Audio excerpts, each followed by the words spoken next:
Hey, what is going on? Of course, to all of my alternative book snobs out there, it's me, Amira Blaze, a little bit dressed down, but welcome back to another bonus episode of Bookshade. So guys, you know what? I wasn't feeling well. I'm kind of going up and down, not feeling well. So I just couldn't sleep. And I was like, you know what? I think this would be a good time, since nobody's going to interrupt me and it's quiet and everything like that, to reorganize my bookshelves based on my to be read list. So as you can see, this is what is behind my background, that you guys don't see. But I actually recently, a couple months ago, I actually purchased 2 bookshelves.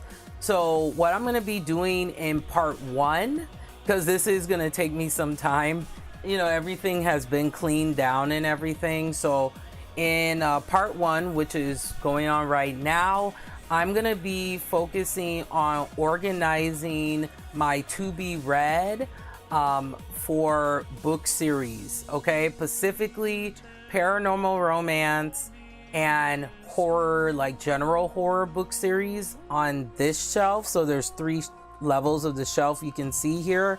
And then on my other side, and that's what we'll be working on later on today, this is just going to be historical fiction and fantasy. And that's what, this section's gonna be, and Jane Austen stuff. So anything historical, any like that type of stuff, that's what is on this side right here. So that's what I'm going to be focusing on for today's episode. So we're not going to waste any time, guys. Let's get started here, because I have a lot to reorganize and put together. And what I'm going to do is the book series that I'm currently wanting to read and focus on, I'm going to put it on the bottom.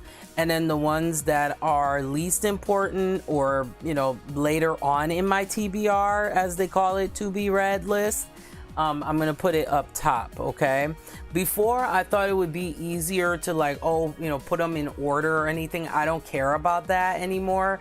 I'm just making sure that it's going to be organized by the author. So, and I have like anthologies and other stuff that I think I'll put on the top and behind, because I don't really care to read those now. I'll probably read those individually, of course, later on.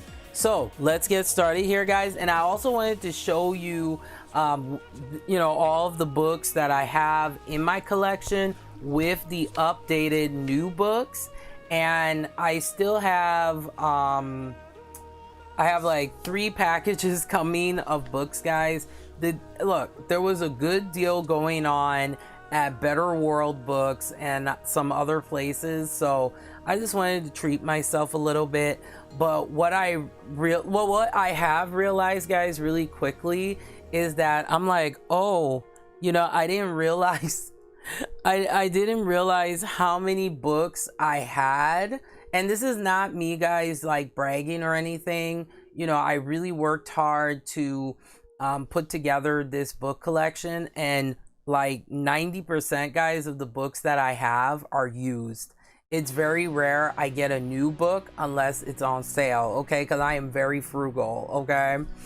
So this is not meant, me doing this is not me being like, oh, look at all these fucking books I have. That's not it. I'm very grateful, guys, to have the book collection that I have. And actually, a good portion of these books won't even be here after I read them, is because I'm going to start donating my books to, whether it's like my library or other places, so that other people can enjoy it. Because I'm just one of those people, like, I'm going to keep my book series that I have that I like, but once I read something, I don't reread it, so I just get rid of it. And after, like, when I get my, other books that I wanted, I'm not gonna buy books like that anymore, guys. Like, this time I mean it. Excuse me.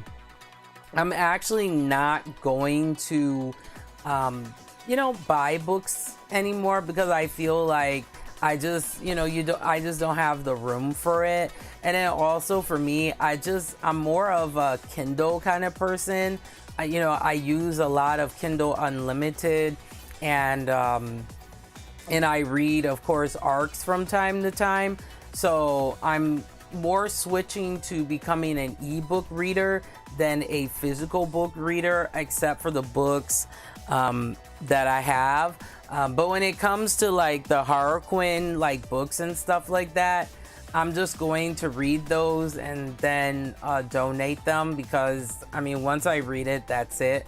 But like my other book series that I really like and really love, those are the ones that I'm going to keep. Because I'm reorganizing, guys, my place. Just because I noticed, I was like, oh my gosh, this is starting to feel like really hoarderish in here. So I'm not trying to do that. So I've been condensing, getting rid of stuff. I have some stuff like on top of my bookshelf. I actually just reorganized all of that. And then on this side, but then tomorrow I'm gonna take all the stuff down on top of the bookshelf on this side. Well, this side is fine, but it's just this side, I just have to take it down. I have some more stuff that I gotta put up there, and just to clear the way, because I was like tripping on myself, and I'm like, this is not okay. I'm not gonna be lazy like that and make my room look like hoarderish. Like, no thank you.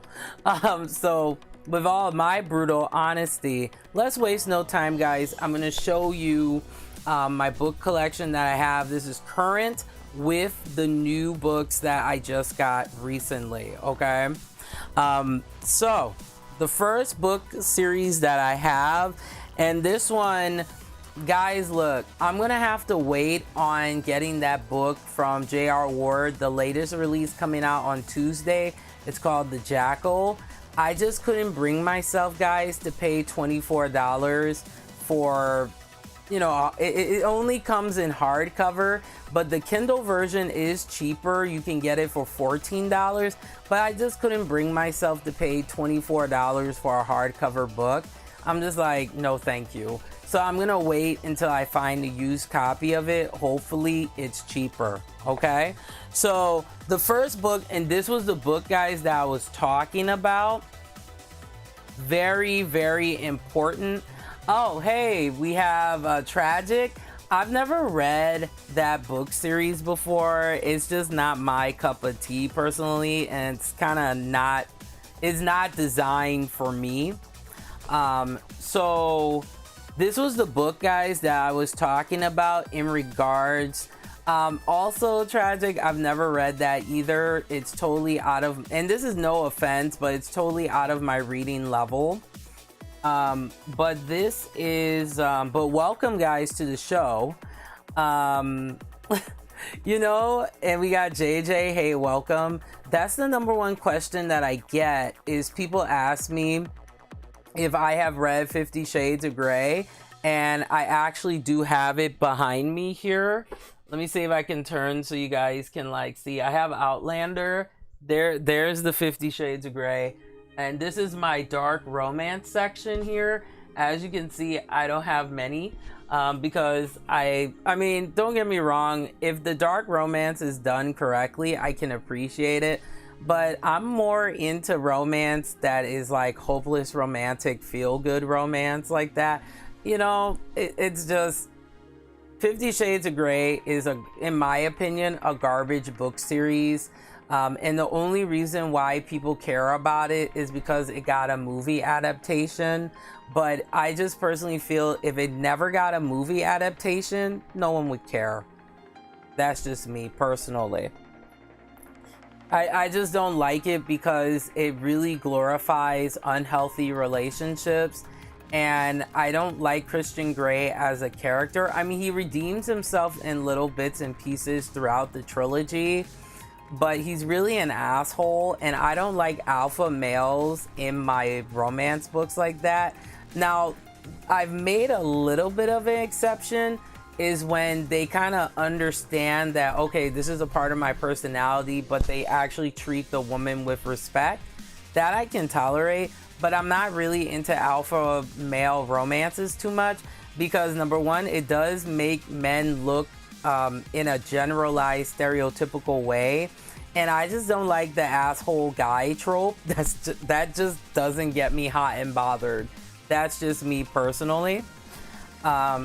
So to start, this was a book, guys, that I was talking about, that I was saying that was very important if you're going to read the Black Dagger Brotherhood series by J.R. Ward. This is the Black Dagger Brotherhood's an Insider Guide, and it also comes with the novella as well, and some like bonus stuff too.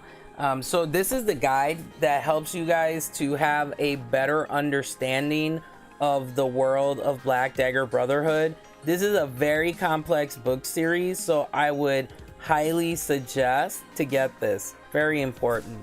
So I'm gonna put this here on the side.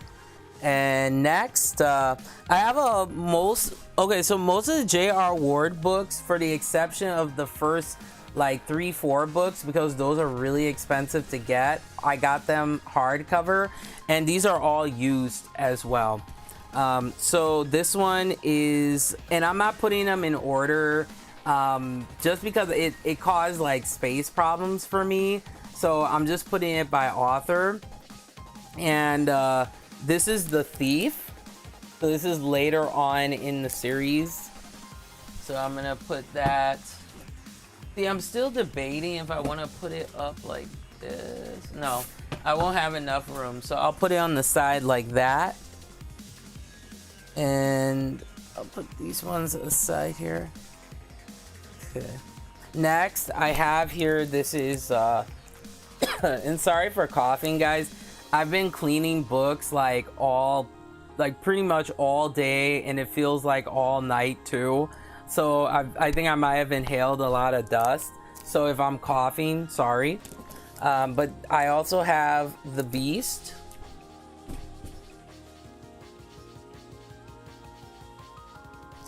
Now this one is a new edition that I got. And guys, I actually got this from Dollar Tree. This is The Chosen. So these are all J.R. Ward. And I didn't have that one, so I felt so grateful to get it. And it's new too, which is pretty cool. I don't always buy new books unless, like I said, I'm very frugal unless it's on sale. Then I have here, this is Lover at Last.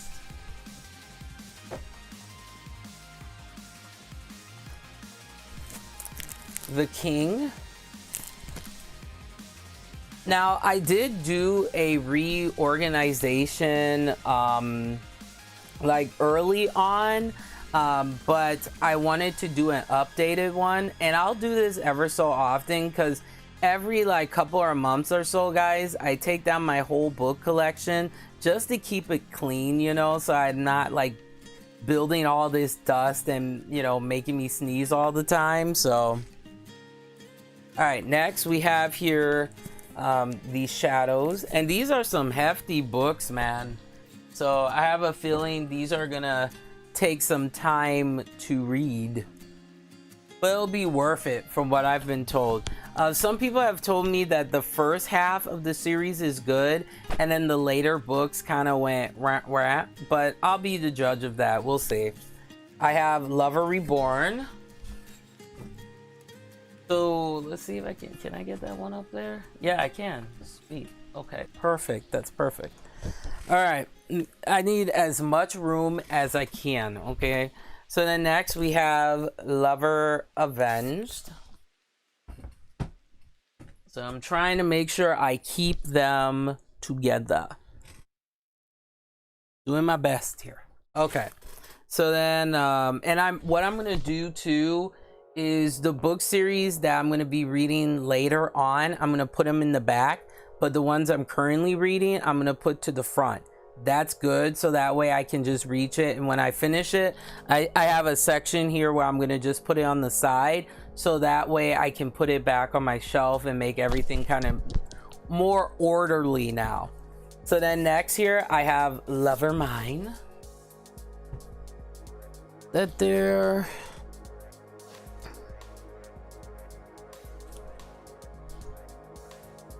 Oh my gosh, guys, you will not believe this. I actually got a duplicate of The Chosen. I thought I didn't have it. So do you see why it's so important, guys, to take your book collection down? So that way, I mean, a duplicate is good just in case if one gets damaged, you have another one, but it's not necessary, you know? So this is the reason why, guys, you just make sure, you know, keep a list, keep organized, so that way you're not buying, you know, duplicates that you don't need. I thought I didn't have it, but I did. So here is Lover Unleashed. So put that there. And let me get the other Chosen. So I have two. I didn't even know. See what happens, guys? Now I have that in my memory, but I'll keep I'm making like a list of the books that I have, so I'm not doing this, you know, buying duplicates, but it's okay. I'm not bothered. I'm grateful. All right. And then I have the newer ones here. So this is the Savior. And then I have the Sinner. Oh, these all fit perfectly, so I'm happy with that. So then here we go. All right, so here are my paperbacks as I'm dropping stuff. So this one is a special, like a Christmas special. So this is Where Winter Finds You. So I think what I'm going to do, just to keep it uniformed up here so I know, I'm gonna put it here. I think that would be good, so that way I'm not putting it to the side. Because see, before I did that and then my books were out of control and I didn't know which was which. All right, so here we have and see, what I do too is the ones that I'm done reading, I actually put it on the side of me, so that way I'm not reading the same book twice. So see, I'm developing a system, guys. So then here is Lover Revealed. This one I'll have to tape up because it's kind of beat up a little bit. That. Next we have Lover Unbound. And then finally here, this is the last one, and I do have the other two books, and the third book about Zadis and Bella, that's the one I'm currently reading. So I have Lover Enshrined, so I will put that there, so that way, you know, it's all in order like that. I think that's gonna work out better. And then I have, of course, the guide. And the guide I'm actually gonna put here because it won't fit with those. All right, so we got the first series set. So what is next, my friends? So what's next is Vampire Diaries, okay? So I have, this one is The Awakening and the Struggle. So I'm thinking I'll probably read that series next, so I'll put it behind. Let me see, will it fit? Yeah, I'll put it behind because I know I'll be reading that next. And then, of course, next here I have The Fury and Dark Reunion. Vampire Diaries, although it is YA, but for me, I categorize it as mature YA. just because it does have some mature themes that I don't think a regular YA reader should be reading, in my personal opinion. And you know me, I like vampires, and at first I didn't like Vampire Diaries, but once I finished the end of the first season, I won't lie, I did get hooked. And then next here we have The Return, Nightfall.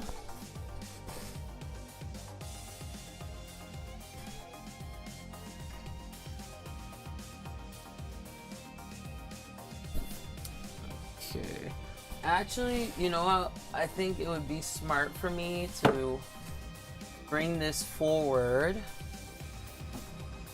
because what's gonna happen is the sequels will go behind it, because that, you know, that makes sense.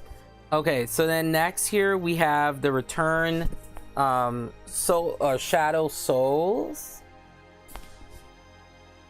We'll put that there for now. We're going at a good pace, guys. And then we have The Return Volume 3, which is Midnight. I love the cover of this one. It's pretty sweet. So we got that. Then we have the other part here. These are hardcover. I wish I could get it all hardcover, but it was too expensive. So I was like, let me be as frugal as possible. And I got half paperback, half hardcover. All right, so then this is The Hunters, and this is Volume 1, Phantom. So I think what I'm gonna do is push these, back there like that. Boom. All right, and then I have The Hunters Moon Song.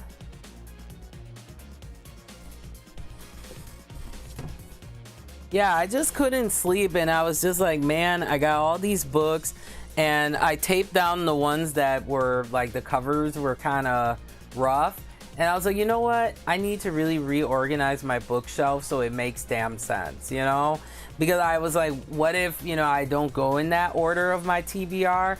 This is gonna be more logical. It makes sense, you know. All right, and then finally for the Hunters trilogy here, we have Destiny Rising. So put that right there. Boom. Okay, so now these I have to collect, guys, but they're so expensive. I have 2 more, and I have the complete originals. So this is the first one, the originals, The Untold Story. Ooh, he is so sexy. This is The Rise. Ooh, like these are the kind of guys that I like, guys, I'm not gonna lie. Just like that history teacher too in Vampire Diaries, muy caliente. Okay. Just living all my fantasies through him, okay? But all my messiness aside, next here we have okay, so you have to read the Vampire Diaries, like the complete trilogies and stuff, before you read these. These are Stefan's diaries. Someday I hope they would make a Damien's diary, because I think it would be interesting to hear Vampire Diaries through the perspective of Damien like that. I think that would be interesting. So here's the first book. This is Origins. These are really quick reads. They're super short. It's just going into the mind, like some of the events before, you know, the main series in Vampire Diaries. So that's Origins here. And we got You're Not. Haha.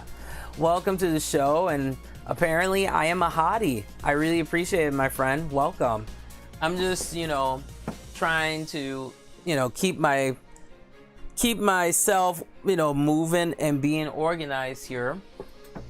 So I'm gonna put these right on top here, because I know I'm gonna have to read them in order, and I don't have one, you not, just to let you know. All right, so then next here I have Bloodlust. Ooh, this is my favorite one, because Damien is so hot though. Oh my gosh, yes. Ooh, he is so fun. All right, so we got that, and then we have volume 3, which is The Craving. So I was hoping, guys, this is the reason why I'm doing this, so that way you guys get to see the books that I have, because I get questions on that from time to time. But then also you guys get to see my process of how like I organize stuff too. So I think this would be helpful, especially to those of you who are new to booktube and you're kind of trying to figure out like maybe what's the best way to organize. But yeah, this is how I'm doing it, by author and in the order of like what book series that I want to read right away versus the ones that I'm going to read later. I figured that was the most logical thing to do. All right, so then next here we have volume 4, which is The Ripper. See, he looks sexy like that when he's got that fierce face, but I'm team Damien. I'm not into Stefan like that. I think he was too whiny for me like that. Like, you know, he's always complaining about something, whereas Damien's just like, fuck it, let's have fun, you know? Like, maybe that's why I like him, because he's a little more carefree. He's not always like super uptight, you know? So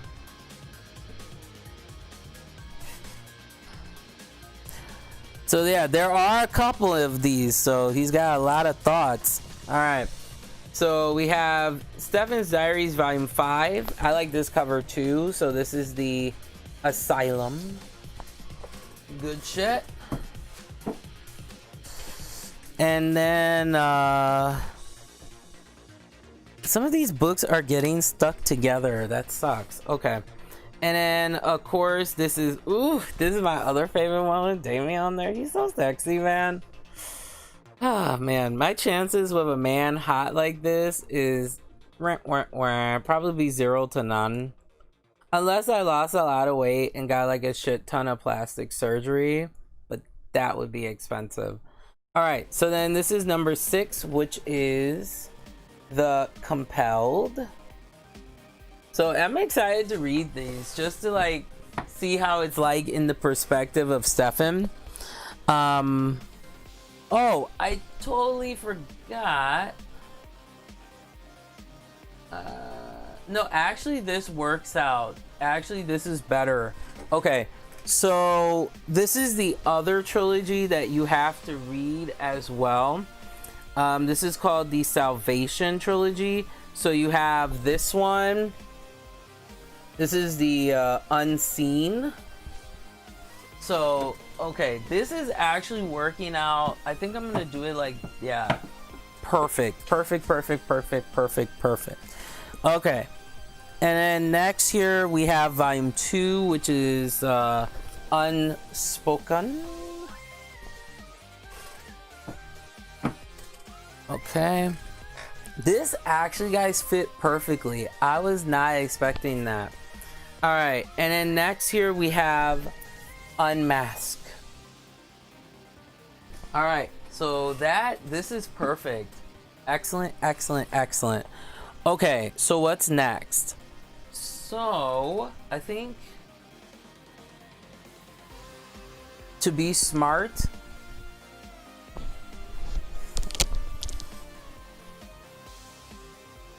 I'm gonna do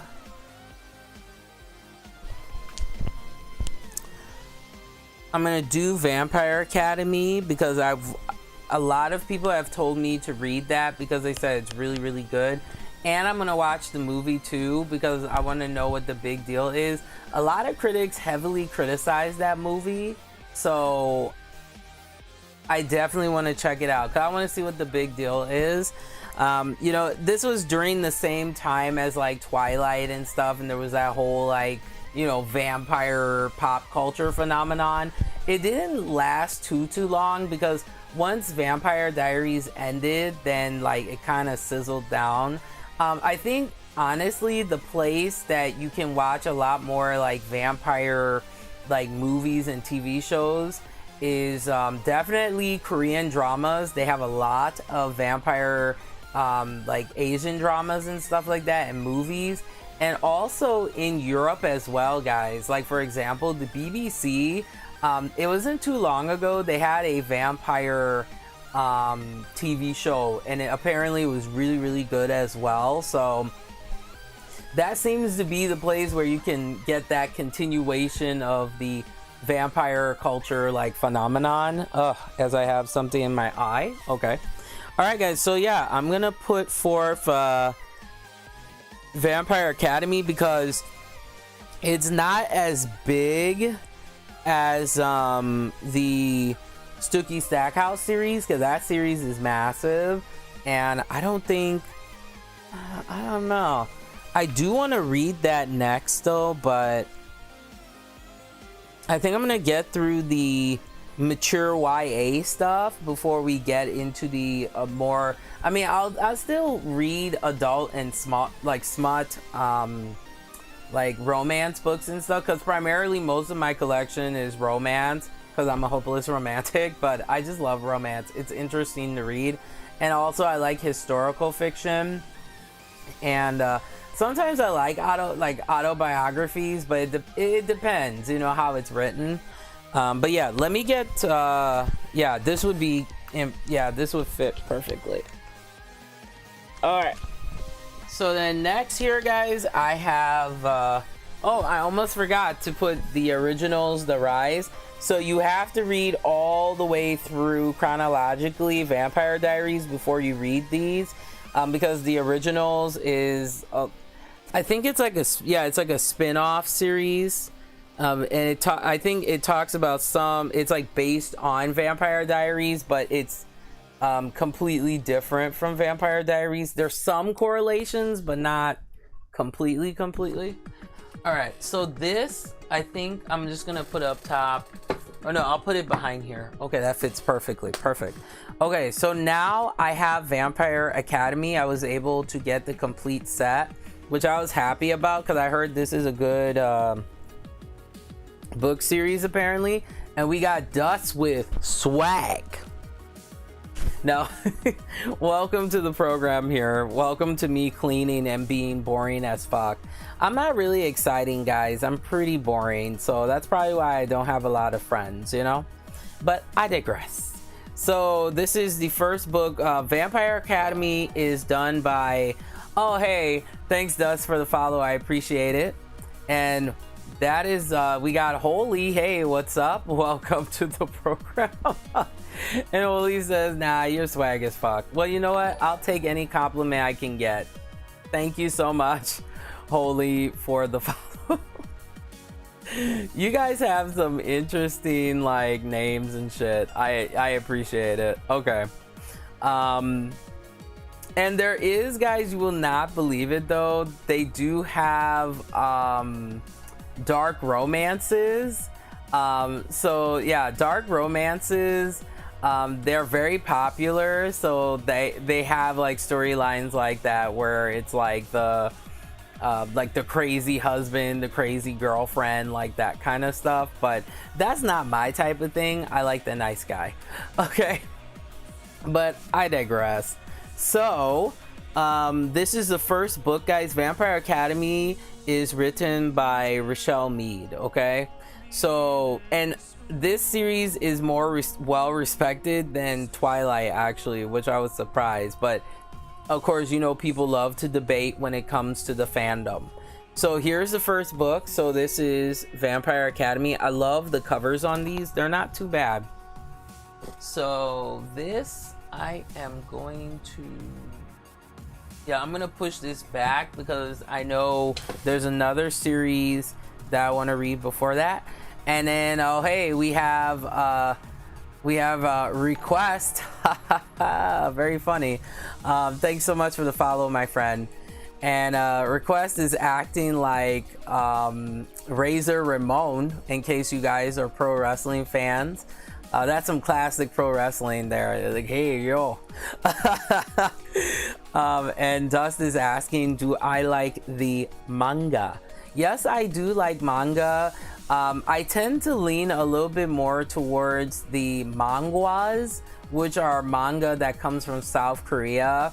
I do like manga, but the problem I have with manga, this is just me personally, it's really expensive.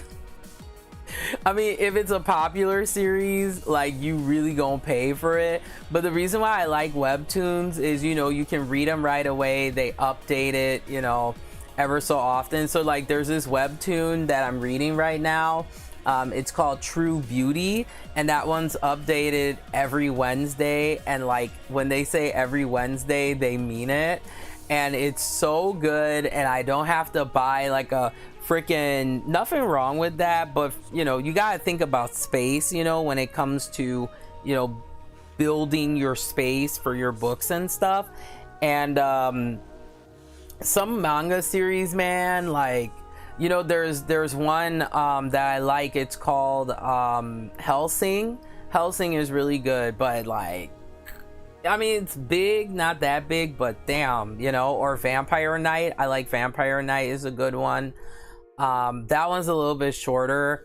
But yeah, there are some series where I'm just like, man, it's like massive. So you're gonna really pay for it. And then the other thing I noticed difference wise, price wise, between manga and webtoons, or the manga, I noticed that the manguas, I mean, they're cheaper in Japan for sure, depending on the series. But like once you're, you know, depending on where you are, but like manga in America, guys, is really expensive. And anime too, like anime box sets, really expensive. There's this anime I highly recommend. It's called Food Wars. Guys, I watched both seasons. It was everything. Food Wars is hilarious. Okay, it is an acquired taste, you know. Jokes. But it's really, really good. It made me laugh. It made me cry. I just went through all the waves of emotion. It's such a good anime. It's like watching Fruits Basket. I know they have like a newer series out for that or something. But yeah, that's really good. I also like some of the more classics like Vampire Hunter D, and Nightwalker. That's a classic right there. The soundtrack by Buck Tick, amazing J-rock band. They actually just came out with a new CD. I heart them so bad. I gotta get it. And Dust and Holy Say True. Yeah, it is expensive, guys. Like, ever since, like, okay, so with anime, like, honestly, like, I would say maybe, well, this is just from my research, like, anime in like the 70s and 80s, it wasn't that big of a deal. But then a couple years like later, and even into the 2000s, there was this huge emergence of the, you know, the anime like conventions and things like that, and it got so popular that the prices started to really skyrocket. Especially on, like, anime is weird like that because some of the newer series are not that expensive, but as soon as it becomes popular, then it starts to skyrocket. But then you have some older series that are more obscure, then those really skyrocket high. So yeah, it's anime, like, you know, I like getting a box set here and there, but the box sets, they're really expensive now, unless you get something like a classic like Cowboy Bebop, for example. I gotta get the Cowboy Bebop remix because I heard that those were really pretty cool. But like Sailor Moon and stuff like that, you can still pay a hefty penny for that. I haven't watched Sailor Moon Crystal, that got mixed reviews. I have watched the original series, Sailor Moon R, and like the Super something, I forgot. There's so many things you gotta remember with anime. It's like, damn. All right, but getting back into it, my friends. So here we have Frostbite. So that's the second book. So this is gonna fit perfectly. Okay. Then we have Shadow Kiss. I like that one. She's like, bitch. Right. So sorry, guys. I've been up literally, guys, like all day, all night. I couldn't sleep. Like, I tried and I was just like, I can't, you know. My stomach was hurting and I was like, okay, I just gotta do something. It sucks, you know what I mean? So next we have Blood Promise. I'm sure after I do all of this, I'm gonna pass out. And then I won't wake up until like late afternoon, and then both of my parents are gonna be like, the fuck? All right, the both of you guys haven't slept. I know that's like how it is too when I'm playing video games. Like there was a really difficult level I was playing in Final Fantasy 15, and I had to figure it out. Like I get that from my dad. My dad's like one of those people where he's got to figure it out, and I'm like the same way. So I'm like, I gotta figure it out. So I figured it out, and then, or either I'll figure it out or I'll get frustrated and then go to bed. All right, so next we have Spirit Bound. So these seem to be quick reads. They don't seem to take too long.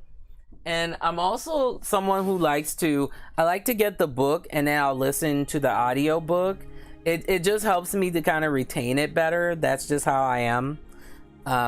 These two, or this one is hardcover. So this is Last Sacrifice. This here. Okay. So,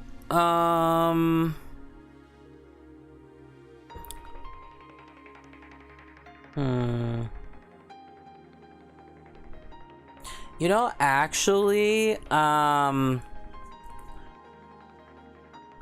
excuse me, guys.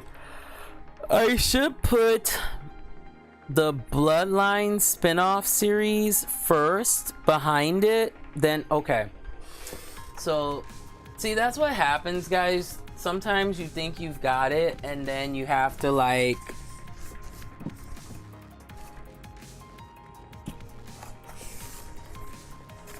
figure it out. Okay, so let me get the spin-offs first. Okay. Oh my gosh. Shit is falling. Okay. So this is a standalone book. This is Soundless.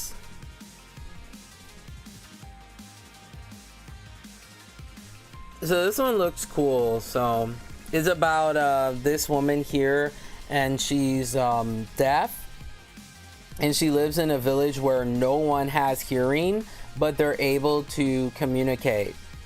That's kind of the gist of it. Yeah, it's pretty cool. So I was like, yeah, I'll try it out. So I'll put that in the back here. And then this is like the spin-off kind of series, I believe. It's not a spin-off. I think it is. Yeah, I think it's the spin-off. This is the Bloodline series, and it has like magic and all that shit. Oh, and Dust says Hellsing Ultimate. Yeah, I heard it's really, really gruesome than the original, and so is the manga. Like, good God. And we have Donatello asking me, why you gay?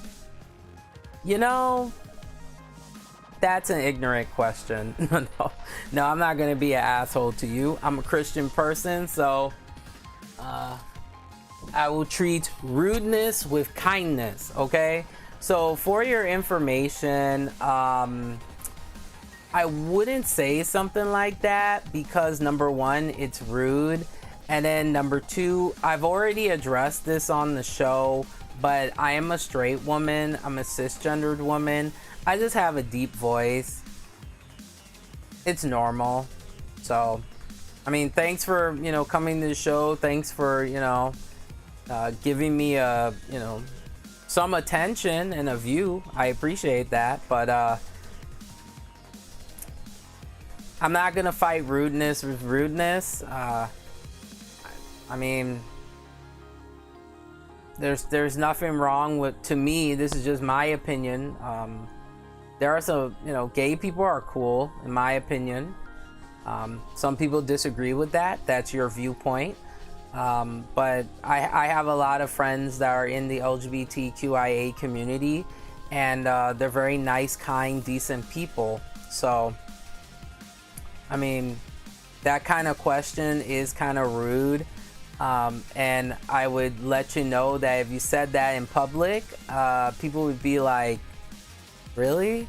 you know? So yeah, it's kind of rude to say stuff like that. So I'll have to let you guys know of the rules too. If you say stuff like, oh, why are you gay, or that's so gay, and things like that, which is really rude, I will kick you out of my show. So I'm just letting you know. So if you continue to say that, and the rules apply to everybody, no disrespect, but I will kick you out of my show, because that's something I don't tolerate. I don't tolerate people making fun of my size or making fun of anybody else who comes to my show. We're here to have fun, and that's what we do. But if you come to my show being like, that's gay, that's really immature, and honestly, you have some growing up to do. And shout outs to the older men that are helping this generation of men, you know, the younger men out here, to be proper gentlemen. So props to you guys. But to say why you are gay, that's kind of immature. Just saying, okay? But I digress. All right, let's continue here, guys. So I showed you that book and Soundless. Here are some others in the series here. And this is the Golden Lily. These books are pretty popular, but they're not as popular as like Twilight and stuff, but some people still like them. This one is the Indigo Spell. I don't have a lot of YA, like mainly. I mean, I have like what I like to call mature YA, but I don't really read a YA like that. But BookTube really likes YA though. If it's not YA, it's fantasy or romance that really dominates. Then we have the Fiery Heart. And Holy says that he learned a lot from his gay friend, and he taught me to be accepting of everyone. That's how my friends are. My friends really have taught me, you know, so many different aspects of some of the challenges that people that are LGBTQIA plus deal with. And, you know, and also, like, they were just the nicest, most accepting people. They did not judge me. They accepted me. They didn't care about my size, my voice, or nothing. So, you know, to me, I will and always will be an ally. And because to me, like, people are people. And that's just me. You know, there are just some people who just don't like people who are different or whatever. But what I kind of learned from my LGBTQIA plus friends is they're just people like you and me. It's just they have a different, you know, relationship or lifestyle preference, and that's their business. You know, that doesn't affect our friendship. But what I will not tolerate on this program is people coming to my show and thinking it's okay to be like, oh, that's gay and you're gay. Like, that's immature. Okay, it is. And if you were to say something like that in public, I wouldn't blame people for being like, really? Like, come on. You know? So, you know, no disrespect, no rudeness, but, you know, for me, as a Christian person, I was taught to just love everybody for being who they are, and what they do with their lifestyle is their business. And that's it, you know? That's it. I don't think that you have to come to someone's show and say something like that, because, like, it's unnecessary, you know? So it's unnecessary. Like, I enjoy, you know, having banter and talking with you guys and stuff like that. But when it gets to the point where you guys want to be rude, I just kick you out of my show. Zero tolerance. It is zero tolerance. Okay. Because that's the thing. Like, if I was saying disrespectful stuff to you guys would get offended and be all up in your feelings. So don't do that to me. You know? Like, loyalty is a two-way street, guys. It really is. Respect is a two-way street. So It's like, don't be coming and saying, you know, stuff like that to me, and then when I defend myself, then you guys get in your feelings, you know. So it's a two-way street. So fair is fair. Okay. All right, so moving on from that, guys, I have Silver Shadows. So that's the next book in the series. Up there, and then finally I have the Ruby Circle. That's cute. See, that's cute. You can tell he's really into her. He's like, I like you. I mean, I kind of do. And she's just like, bitch, just make this happen. Okay. And oh, Dust says, man, I just want to be a pro Smash player. Well, hey, man, this is the thing. You can do whatever you want to do, as long as you put your mind to it and you actually practice what you preach. That's all life is, guys, is you're just applying yourself to be something that you want to be. Yeah, there's going to be challenges. Yeah, there's going to be haters and naysayers and stuff. But if you just focus on your path of what you want to do, you can do it. There's professional video game players. But see, here's the thing. Everybody wants to be like, for example, with Twitch, right? Everybody wants to be, oh yeah, I want to be a big famous streamer. You know, I want to be up there. But little do people understand sometimes that these people that are the top streamers that we all kind of look up to in a way sometimes, these people are putting in hundreds of thousands of hours of live streaming. Hundreds of thousands. They are streaming every day. They are consistent, you know, and even doing all of that doesn't guarantee success. You know, respecting your audience and having you know, things that make your show stand out and stuff like that, it takes a lot of work. Buying equipment, constantly, you know, staying current and stuff, it takes a lot of work. So if you want to be a professional video gamer, you know, player or streamer or whatever, go right ahead, but please have realistic standards. I'm not trying to be a downer, but I'm just being realistic, because I had this same mindset, because I was like, oh, I would like to be like a professional, you know, YouTube personality or Twitch personality or whatever. And then reality hit me. I'm like, oh, well, there's 40,000 other, you know, people who want to do it too. And how do I make myself stand out? And I can't stream every day. I got to work out. I got to have a life and balance it out. So, you know, you just have to be realistic with your goals as well.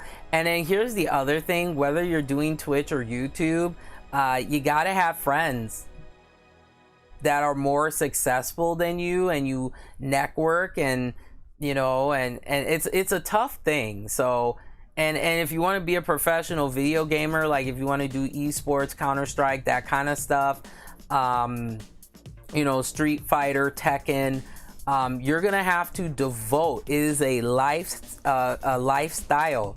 I just watched the documentary on this. You know, these young men are up all hours of the night. They're working out too, because you got to make sure your hand and eye coordination is precise as possible. And then the older you get, the tougher that is, you know. So if you want to be a professional video gamer, you got to start a little bit earlier to get your eye-hand coordination and everything focused like that. Some people just have that natural talent. Other people really got to practice, and you really got to know the games. It's not just playing for fun with your friends. You really have to treat that game. It's still enjoyable, you know, for a lot of professional gamers, but for a lot of them, they treat it like a job, you know. And then you have the pressures of, you know, you get sponsors and you know, all kinds of stuff you got to think about. So I'm just a realist. This is not me trying to discourage you or anything, but that was the reality check for me, is that this is something that I can only do part-time. I can't devote, you know, every single day to it, because what I've realized is that, you know, unless I want to turn this into a profession, I would have to like work part-time and stuff, and it's like I got bills to pay, I got stuff, you know, like the rest of us out here, you know. unless you're like super rich, or you know, you're just privileged, or you know, whatever. But that's just the reality, guys. If you want to do something, you can achieve it, but you have to have realistic standards. And to be a live streamer in 2020, good luck with that. It's not easy. You have to commit yourself. It's not that you have to do it every day, but you have to think of this as a brand, as a job that is enjoyable. But just remember that you got to do this like almost every day and being devoted. You can't let your audience down. They depend on you sometimes. You know, what else? Oh yeah, and then you gotta make sure you eat properly. You gotta take care of yourself, you know. Then you gotta deal with, you gotta have tough skin. Okay, not only do I get called, oh, are you a man or a woman? You know, then I'm getting called the gorilla. I'm getting called the N-word because of me being a person of color. These are all the things that you have to put in account, you know. And then sometimes when you start, you know, nobody's going to be checking out your show like that, you know. I mean, unless you look like a supermodel, or, you know, you're really good at the game. You know, you're going to start at the bottom, and then you have to work yourself up, work your way up. And yeah, it is hard, guys. I'm not trying to be a downer, but I just like to give people realistic standards, because this is what I went through. Oh, and thanks for checking me out on Twitter. Of course, guys, I'm on Twitter and Instagram, which is at bookshade1. And Dust says, just follow your Twitter. You seem like an awesome person. Well, thank you, man. I appreciate it. I like to be real with people, because I don't want you guys, you know, feeling like, you know, you got this goal and you want to achieve it, and then when you can't achieve it, you get disappointed and you feel like you're losing hope.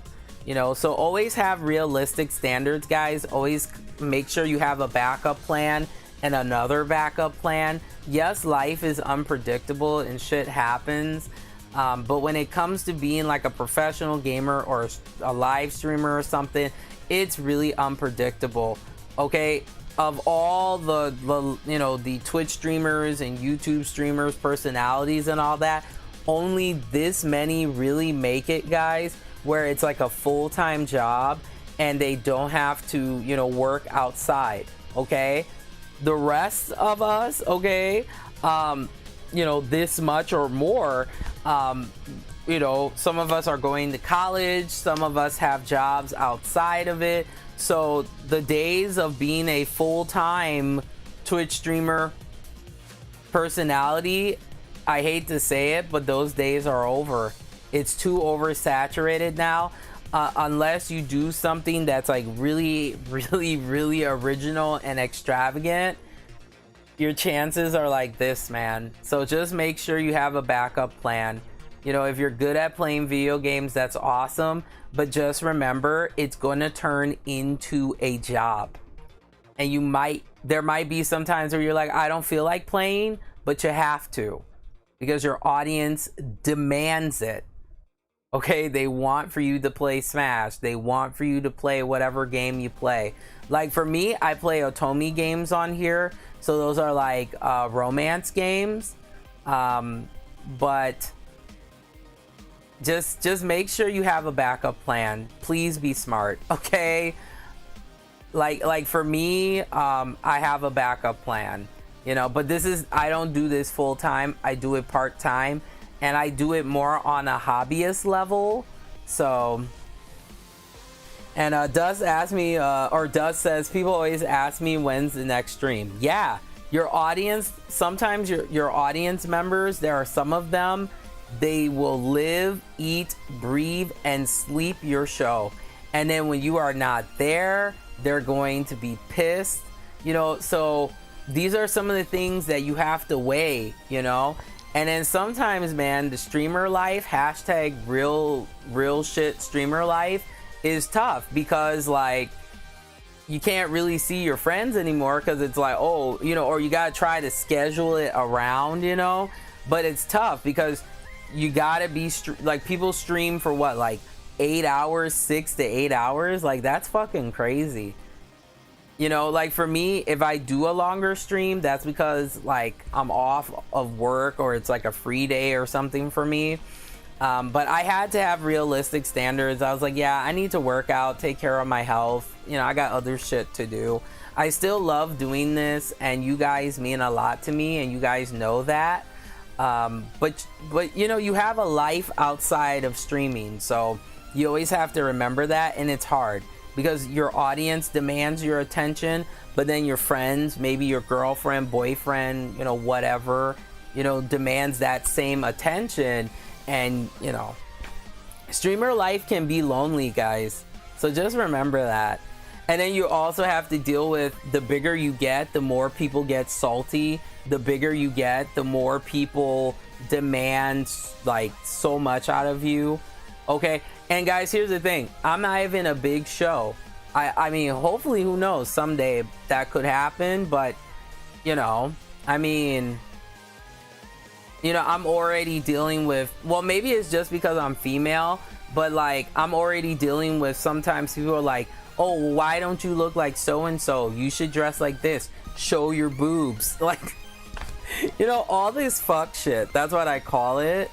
But then I have to remind them that like, female streamers, we're just streamers, okay? Yeah, it just happens we have boobs and we're female, but you know, we all enjoy doing different things. Some people do art, some people play games, some people do, you know, just talking to their audience. Like, there's more to me than just my, and I'm no supermodel, guys. You can clearly see I'm a fat bitch, okay?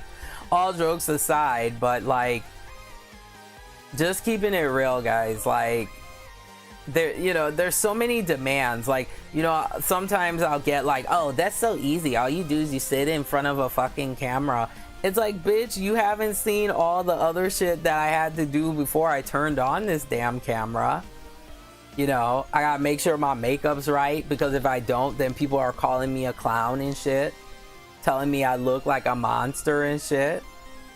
And then you also have to think about your mental health, your emotional state, because some people think it's just okay to come to your show and just say all kinds of crazy shit just because they want to get, you know, they want you to get a rise out of you, and they enjoy that shit. So these are all the things that you have to deal with. And then for me, it's a little bit different because I'm a female streamer. I have a very unique situation, and being a person of color, so not only do I have to deal with nasty racist comments, I also have to deal, being plus size, with nasty sizeism comments. And then I also, because of my voice, unfortunately, I also have to deal with my gender being questioned. You know how ridiculous that is? But yet, for some reason, I still do this shit.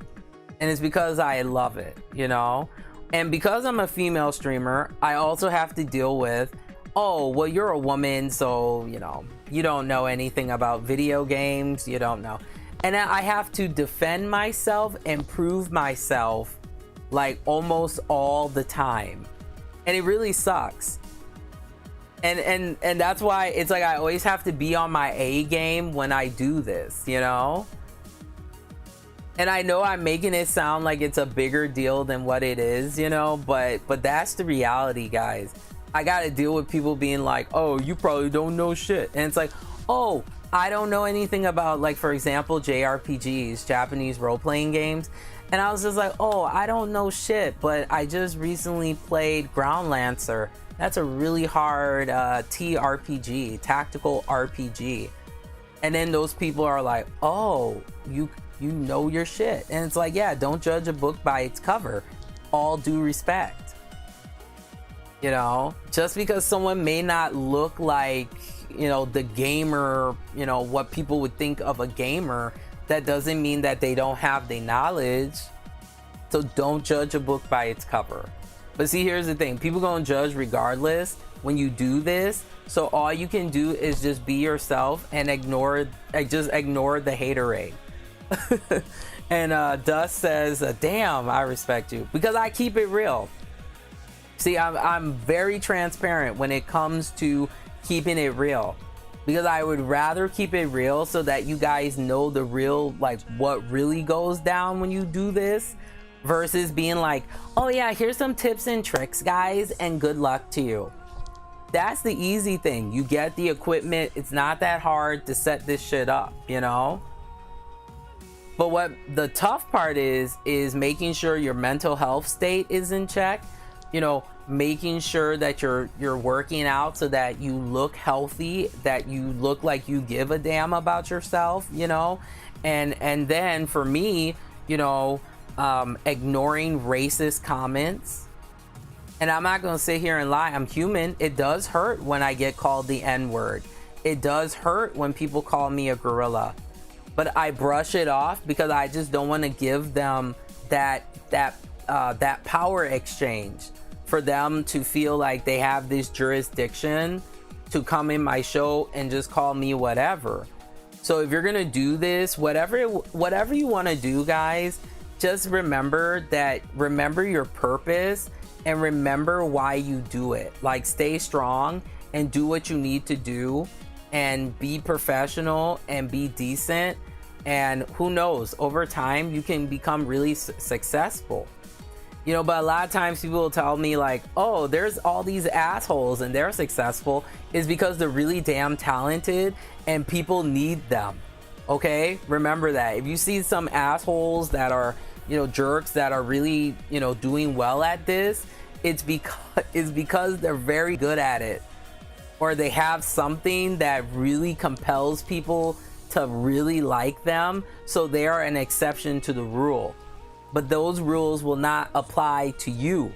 So for me, this is just me. I can only speak for myself. This is why I am who I am. I'm nice, I'm courteous, I'm a proper lady. I carry myself that way because that's how you get respect. If you want that true, not on some fake shit respect, it's because you take yourself seriously and people see the effort that you put into what you do. So remember that, okay? Hashtag on some real shit, all right? But okay, so I got that. Okay, so now I can put this one back. Okay, well, I'll show them regardless here. So I showed them before. So we got Last Sacrifice, Spirit Bound, excuse me. Then we have Blood Promise. So now these are going in the right order. Shadow Kiss, Frostbite, and then the first one, Vampire Academy.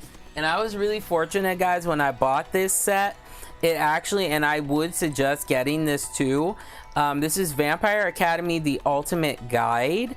And this talks about like the movie and stuff, but it also explains the dynamics and the world of VA, also known as Vampire Academy. Yeah, it's good to have. That's just me. I just like being sometimes a super brain like that, and I'm like, oh, let me understand all of this world building that's going on. All of these characters, you know. All right, so what is next?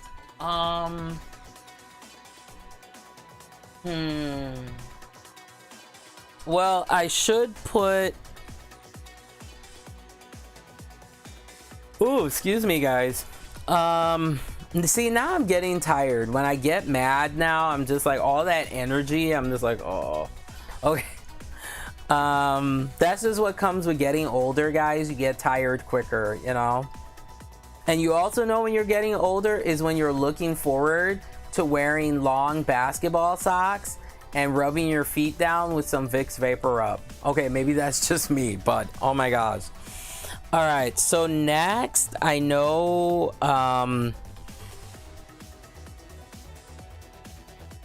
yeah, I'll probably have to read Twilight because Halloween is around the corner. Oh my gosh, guys. Even though for me, every day is Halloween, but I love Halloween.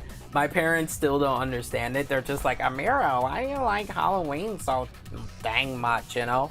And I just love it. I love everything gets all like kooky and spooky, and you know, you can wear a costume and people are like, oh, that looks cool, instead of like when I wear my costume every day, which is me being myself, you know, then people want to be all judgmental. Well, not everybody, I'm not gonna generalize, but you know what I mean. You know, when you have a unique look to you, then people are always trying to come for you, and it's like, what the fuck? All right, so let me get my Twilight. Actually, guys, as much as the reason why I have this, I'm not a fan of Twilight, but sometimes I get recommendations here on the show of book series to read, and people were like, oh, you should read Twilight, and I was like, all right. So I got it piece by piece, so I have everything current up to the current one, which is Midnight Sun. But the soundtrack, the first soundtrack is actually popping, guys. One of my favorite bands, I love Paramore. I like Holly Williams and all that. And she has the song called Decode. It is everything, okay? So, alrighty. Oh my gosh. All this lifting. Okay, what we got here? So this is like super, I don't want to blind you guys, that's why I'm taking off the cover, but you guys have probably seen it already. So I have the new book about Twilight from the mind of Edward. Oh my gosh, fucking I'm so tired of him. I don't like my vampires like glittering and all that. That's just not my thing. You know, when they glitter like Rick James, that's nah. You know, I like my sexy, seductive vampires that have some class, you know? I do love the True Blood vampires. I actually finished the first season. I have the first and I believe the second season, but I'm gonna rewatch them because I haven't watched them in a long time. But it's so good. I love True Blood, man. It is the bomb. Like, I love it. All right, so that's gonna be the next series after I finish reading like all of this mess. So I think, yeah, I'll put this behind there. Then I have here book 4, which is Breaking Dawn. Oh my god, this is like so epic. That's like half of the reviews on Twilight. It's like, oh, tell me about Twilight. Okay, so I just read this book, guys, and Breaking Dawn was everything.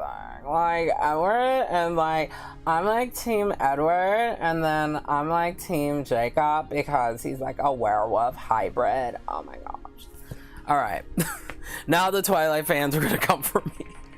But no, that's just how it sounds like to me. No, there's been some decent commentaries on Twilight, but some of them are just really funny. Like, they're just like that. Oh, so good. Oh my god, it's like that Jacob, he was so hot. I'm just like, that's all you really care about? Like, don't get me wrong, I talk about fine ass guys on this show. I just, you know, I love my men, right?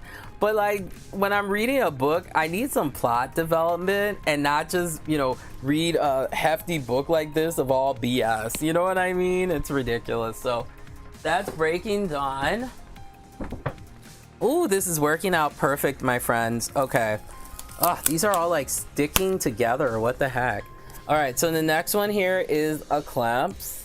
And the movies were so good. That be making me laugh. Because it sounds like they don't care, but they do, you know? Alright, this is like all sticking together here. Okay. And then next, of course, we have book 2, which is New Moon. But yeah, so many people were so excited. They're just like, oh my gosh, I can't wait to read Midnight Sun. It's so great. And also, I don't have, well, I don't have the, I take it back. I don't have the complete 50 Shades of Grey because there's one more book. It's called Darker. There's Grey and then there's Darker. That's the retelling of 50 Shades of Grey from the mind of Christian Grey. I'm getting the audiobooks so I can listen to them. It's gonna be phenomenal. I will have a 50 Shades of Grey readathon day because so many people are asking me, and I know why you guys are asking me, but I'm not gonna read it out loud, but I will be doing reactions to it, and we'll have some commentary and talk about it. And as a side tangent, 50 Shades of Grey is not the end-all be-all to the BDSM community and the culture and all that, so please stop. Okay, because when people think of BDSM now, they're just like, oh, 50 Shades of Grey, and I'm like, that is so vanilla. Okay, I have read some BDS romances that will make you blush. All right. A mess. All right, so here is Twilight. No. A mess. Okay, so that's all good. I think that's all I can get behind there. And of course we have Deadpool. You know, I've actually never watched those movies. I haven't watched Watchmen and all that shit. I think maybe it's just too nerdy for me. Because people be all in their feelings if you disagree with like Watchmen fandom, Batman fandoms, like Star Wars fandom. I just avoid all of that with like a 10-foot pole, because I'm just like, I know if I give my opinion on it, my ass will be roasted like a turkey basting in an oven. Okay, all right, so what is next? I think I'm going to put... Okay, I'll put the other... Yeah, that would make sense. Okay, I will... And you know the funny thing is too, Deadpool, that's the number one other question I get, is I get constant questions about my boobs. And I'm just like, why? Like, why? Not to be an asshole, you know? I mean, there's nothing wrong with boobs, you know? A lot of people like them. But it's just like, why do I get all these questions? Like, and and Dad says because they're gorgeous. I mean, you guys know, I'm gonna keep it transparent on this show. These boobs are not what you think, okay? All right, it's not like you open the bow and it's like supermodel boobs. Like, it's not. I have Velcro's vein, super saggy. Just, you don't want to see them. All right. They cause car accidents. Okay. So, all right, let me get some other books here. All this foolishness today. To put back here. Let's see what I want to do.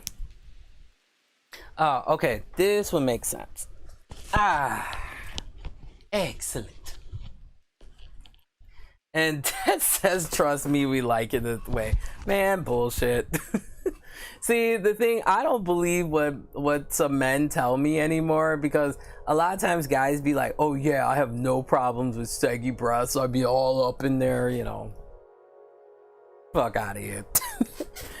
If you saw them, you probably go to your guy friends and be like, hey dude, saw her boobs, fucking bad. Like, I know how guys operate. No, I'm joking with you guys. But yeah, you don't want to see these, okay? Like, it's not worth it. Okay, there are some plenty other female streamers and personalities that, you know, theirs is up to their neck and they're nice and firm. Wah, wah, wah, wah, with these, okay? So yeah, you don't want to see them. Oh, well, you know what, Deadpool, you'll make friends. You know, I used to think the same way. I joke about it all the time. I'm like, yeah, I don't have friends. But it's, you just haven't found the people that really resonate with you. But like for me, yeah, I you know, I always tell myself that I'm like, I'm gonna have some good friends soon. Good friendship takes time. And we have Spice Orange. Ayy, Okay. Welcome to the show. And Deadpool, no. Okay? No. If this line of questioning continues, I'm gonna have to kick you out of my show. I just, at first it was funny, but now it's getting disrespectful. Just because I'm a woman, that doesn't mean that I have to be like wearing like scantily clad stuff. And this is not me judging the women who dress that way, because you do you, boo boo, okay? But I don't think there should be an expectation when a female streamer is on Twitch or YouTube to always dress a certain way so you can see my chest.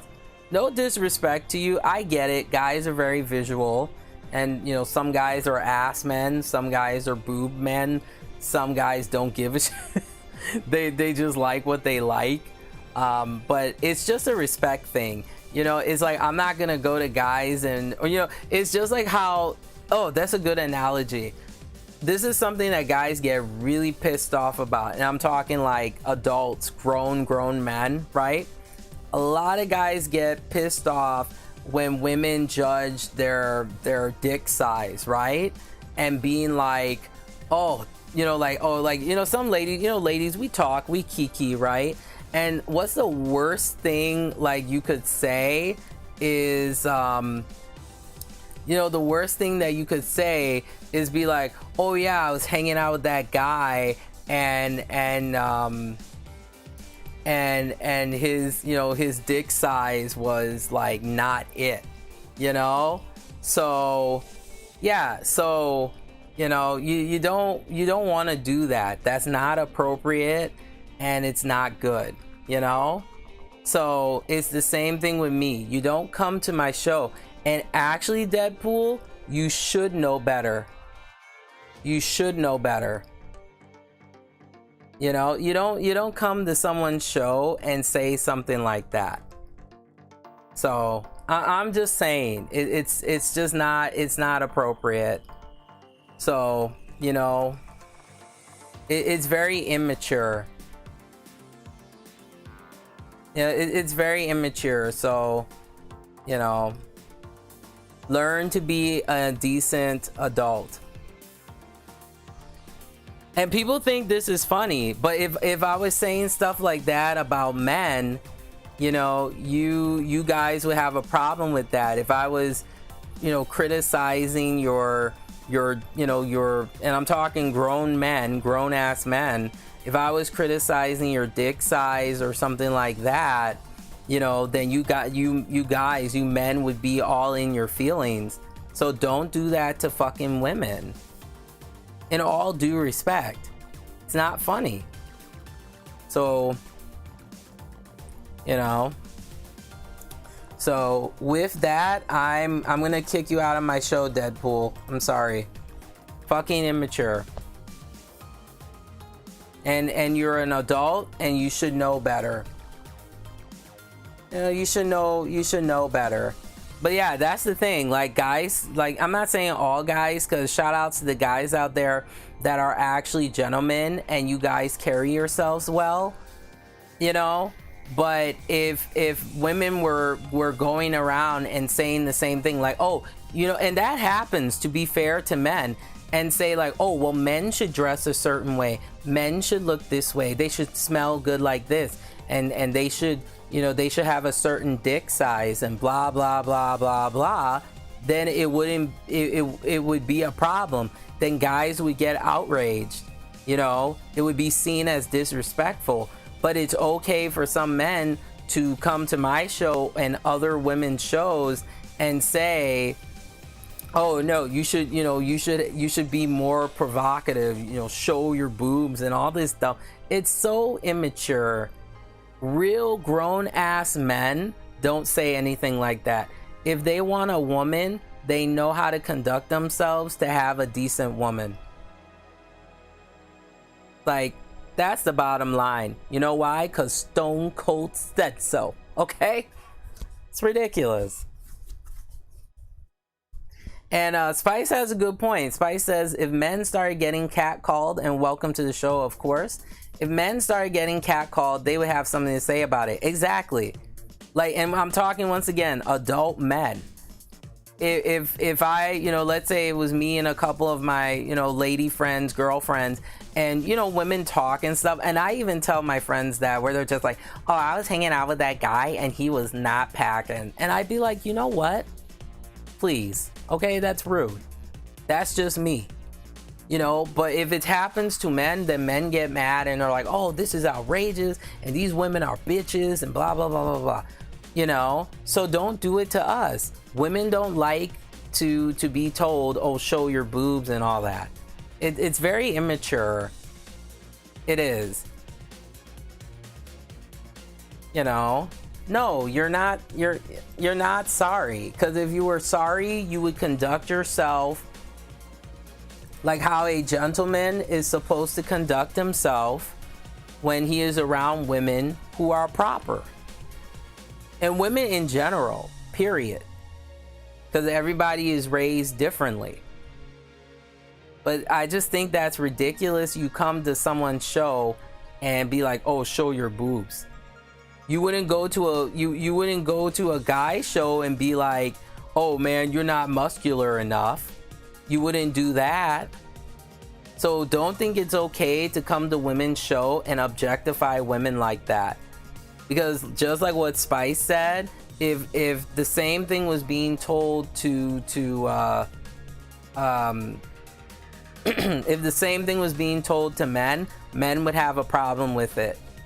So, and this is not all men. So shout outs to the guys out there who are the grown ass men who are responsible, who know how to treat a lady or whatever you're into, and knows how to be respectable. So I'm just letting you know, Deadpool, this is a lesson for you. Okay? It's a lesson for you. And I'm not trying to be hard on you, but more women have to be like this because of what we're subjected to. And I'm going to tell you this head on. It's not funny to objectify women. It's seen as a sign of disrespect. And also, that's not what a gentleman does. And if if you're raised proper, you know that you shouldn't say stuff like that. So, don't go to other women's shows and say something like that. It's very disrespectful, and you should know better. There's no excuse for it. So you've learned a lesson now, how to handle yourself like an adult. It's absolutely ridiculous that you would come to, and see, I'm not like some other shows where I don't, sometimes I address it, sometimes I don't, but I'm just letting you know that if you do come to my show again and you say something like that, I will address it head on and I will talk to you directly. You do not come to someone's show, especially a woman. I already have enough that I have to deal with, and say something like, oh, show your boobs. That's so immature, and that's not what true gentlemen do. Make sure you get yourself a gentleman to talk to, so that they can teach you how to be a proper gentleman.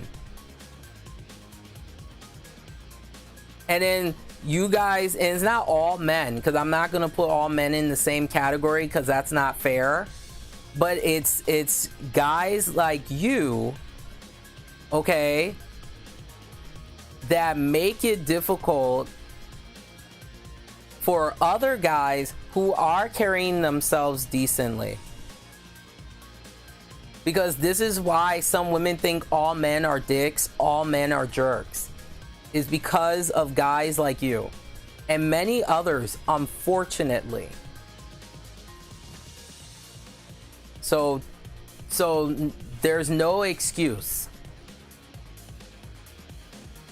All right, so moving on from that, I hope you learned your lesson. Learn how to be a decent human being. How would you feel if you were, you work hard on yourself, you're doing your show, and someone comes to your show to criticize how you look like? You would be all in your feelings.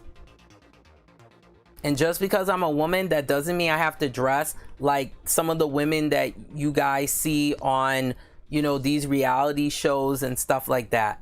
We're all different. And no disrespect to those women, because a lot of them are very nice and stuff. It's just that they have to dress like that, maybe for what they do or whatever. So no disrespect to those women out there. You do what you need to do. But that doesn't mean it's okay to objectify women. It's not okay.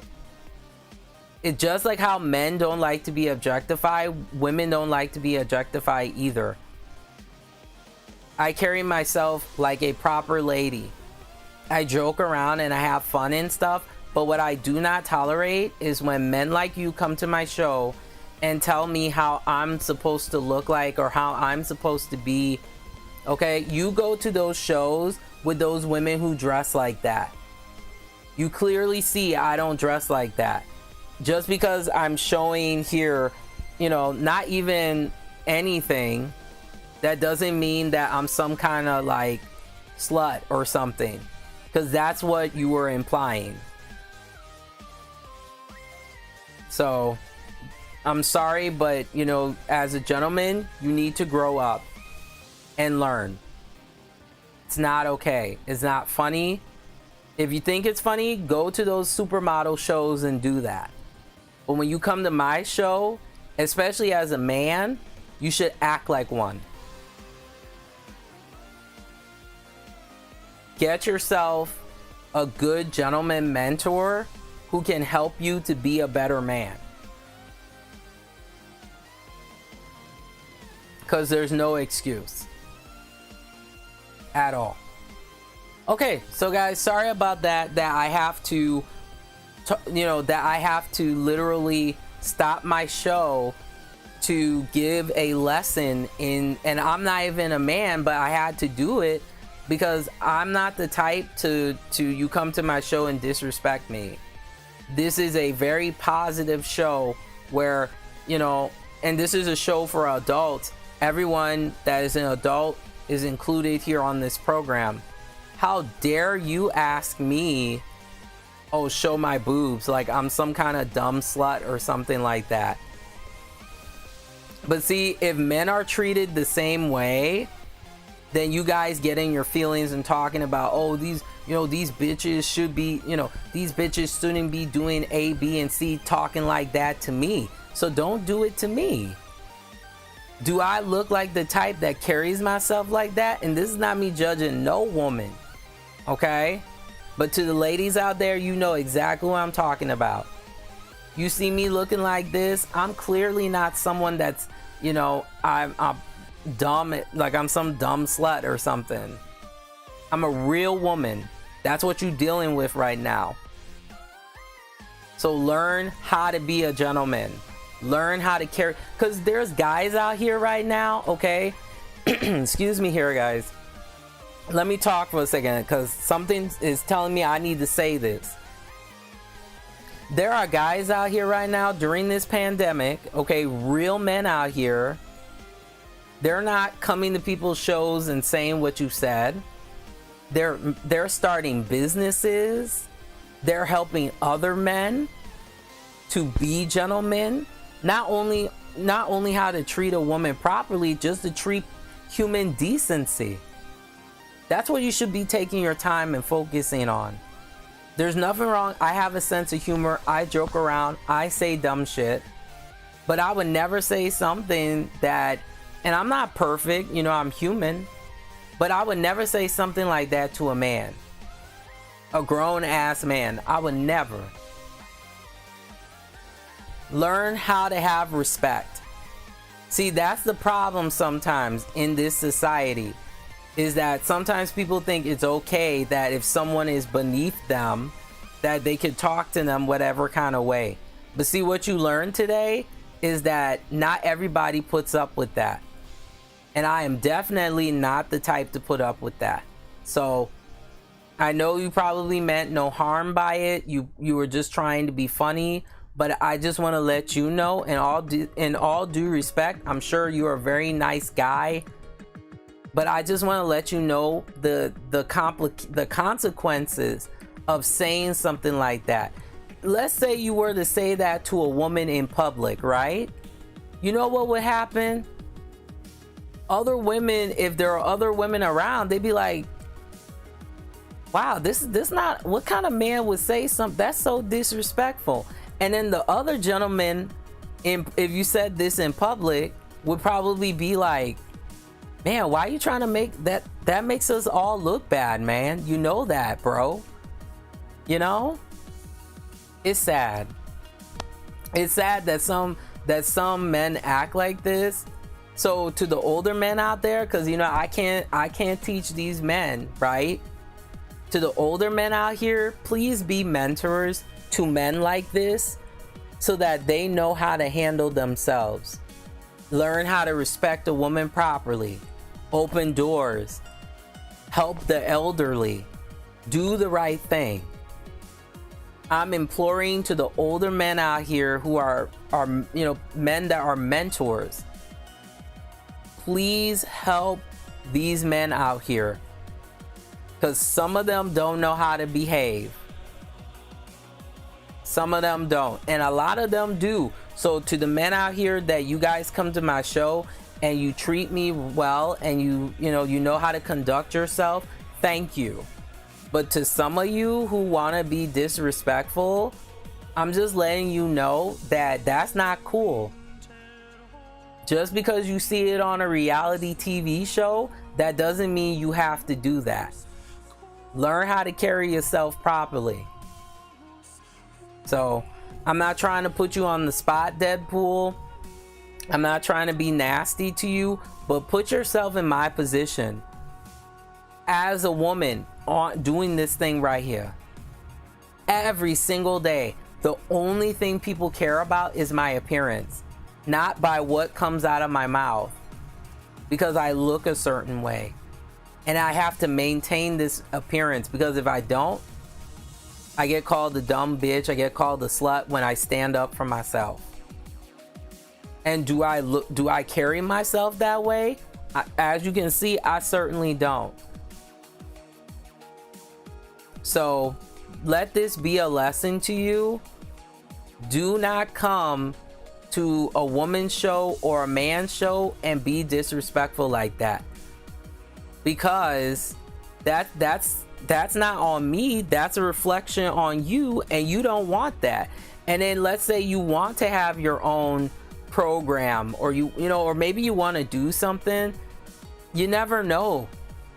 You know, someone could remember you being on this show and saying something like that, and being like, oh, wait a minute, that's the person who said that this disrespectful stuff. I don't know if you should hire them. I don't know if you want to, you know, what you say, guys, it does matter. It really does. Words have power. Remember that. So I had to address it, guys. I'm sorry, but sometimes you gotta stand up for yourself, you know. But let's continue here. And Spice says some people have grace and decorum of a reversing dump truck without any tires on. Ain't that the truth? Amen on that. But all right, let's continue here, guys.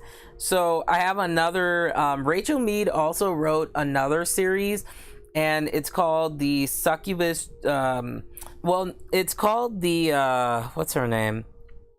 Oh, this is the Georgina Kincaid series, but I call it the Succubus series. So it's about a succubus who works at a coffee shop and her like really cool adventures and all that. That's the gist of what I got from it. So I got the complete series. So here's the first book. This is Succubus Dreams, Succubus Blues. So since it's Rachel Mead, I'll put it right up here so it keeps that continuity. And then next we have Succubus on top. Sounds sexy. Then we have Succubus Dreams. These seem to be like easy books, not too big. And then of course, you know, we gotta bring that Succubus heat. Oh yeah. And then after that, you have Succubus Shadows. And then finally, you have Succubus Revealed. So pretty, you know, pretty easy condensed book series there. All right, so after that, what do I want to put behind that? What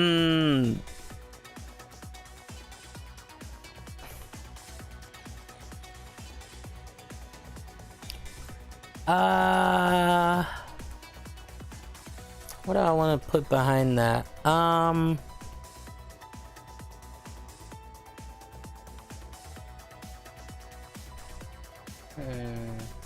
I think I'll put some of my smaller like trilogy kind of stuff. That would be good because then that would kind of cover, and then I could put the other like the other stuff on top.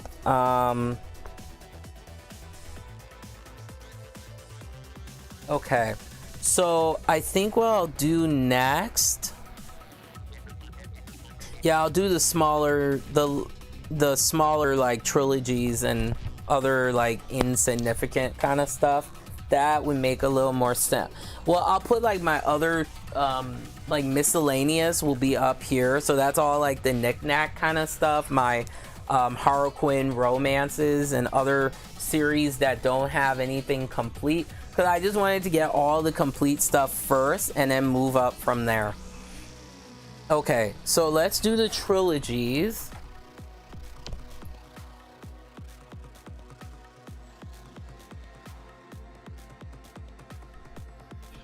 Okay, so I got a lot of small trilogies. Those are really nice, like quick kind of reads. So this one is not complete though. I wanted to try it first, so these I think are the first three books, but there's a couple more, but I just wanted to see it to see if it was worth it. This is by Josh Ware, and this is Abandon the Night, Embrace the Night Eternal, and then Beyond the Night. Ooh, that's sexy right there. So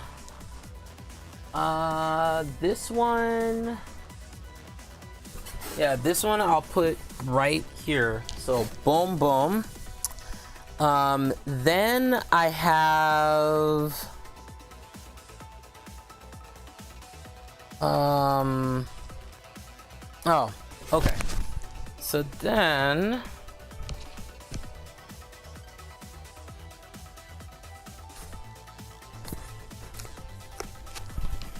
okay. All right, so then I have this next series. This is by Colleen Gleason, and this is like the vampire series. So these are actually from Mira, which is a like subsidiary of Harlequin romances. So the first one here is the Vampire Voss. Then I have the second book, which is the Vampire Dimitri. And then the final book, this is a complete trilogy. This is the Vampire Narcisse. How sexy is that? All right. And I did tape these up because these ones came like really banged up. So this I will put in the back because I know I'm going to read those eventually. All right, and I think I can fit one more on top here. Let's see what we can do here. Okay, so this is, I like to call it the Dark series. This one's complete, and I'll definitely have to tape these up because they're really banged up too. It's also known as the Masters of Time series. So I have Dark Seduction, Dark Rival, Dark Embrace, Dark Victory, and then Dark Lover. So I'll put these probably, see if I can fit these. Okay. I'm gonna see if this will fit, because that will kind of help. Yeah, this will. Oh, perfect. Ooh, everything is working the way I thought it was going to work. Oh, this is wonderful. Okay, so what is next? Okay, so next we have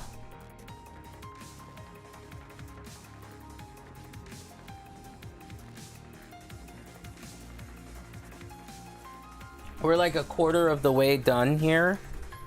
Okay. Yeah, this one should be next. Cause see, I wanted all of my complete series first. Okay, so this is this was a show that's it was in Canada, but it was on Lifetime. And guys, I am not a Lifetime person. I don't really watch it. My mom likes watching it. Because sometimes they have decent movies, but this is a complete. It was hard for me to like at first find it, but eventually I had to collect it piece by piece, and then I got them all. So these are all the books in the Blood Ties series by Tanya Huff. So you have the first book here. This is Blood Trail. Ooh, he is so hot. Henry is his name. Ooh. All right, then you have Blood Bank. These are classics. Like, a lot of people consider these classics within like modern vampire like romance and all that. This is like a love triangle because she's pretty much in love with these two men here. One, Henry here, is a vampire, and the other guy, they dated before, but he's a detective. So that's Blood Debt. Then you have Blood Pact. Then you have Bloodlines. Then you have Blood Trail. And then the final book is Blood Price. So these, I'm gonna see, because yeah, I know I'm gonna read these, yeah, for sure. So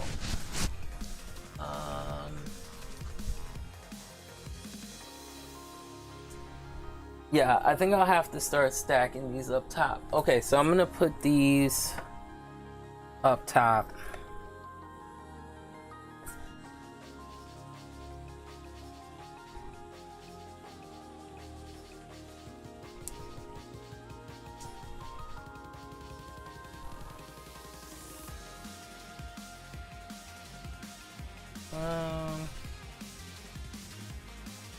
You know what? Actually, I think I'm gonna put these back here because I know I'm probably gonna read these later. Okay. So now I think what I will do,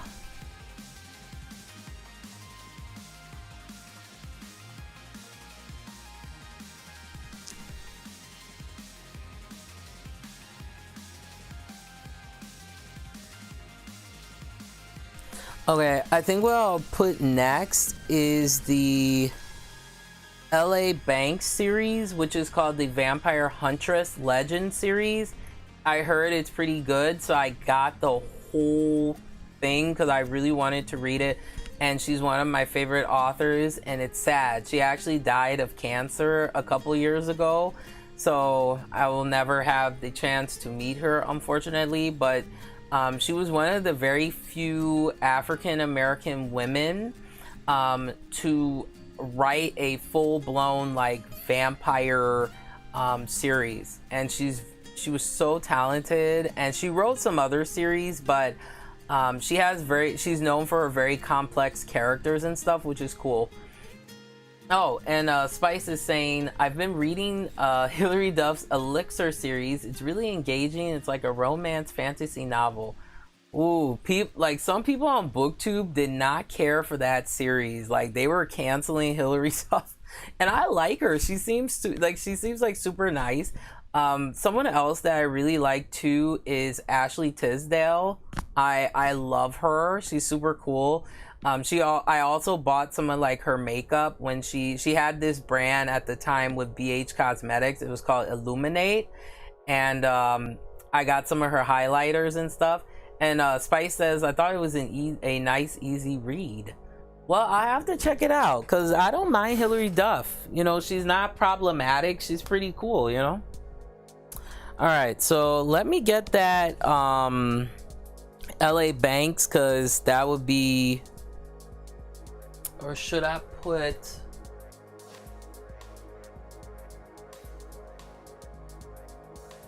Yeah, I should...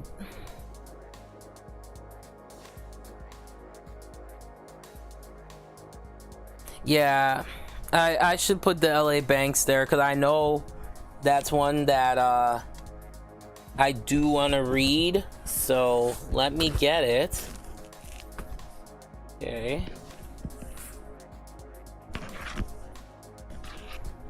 All right. That's a good question, Spice. So Spice is asking, why do people put people down for trying new things? It's because this is just me. They want to try it themselves, but sometimes some people just they don't have the guts to do it, so they like to put other people down so that it makes themselves feel better because they don't want to try. I think that's one of the reasons.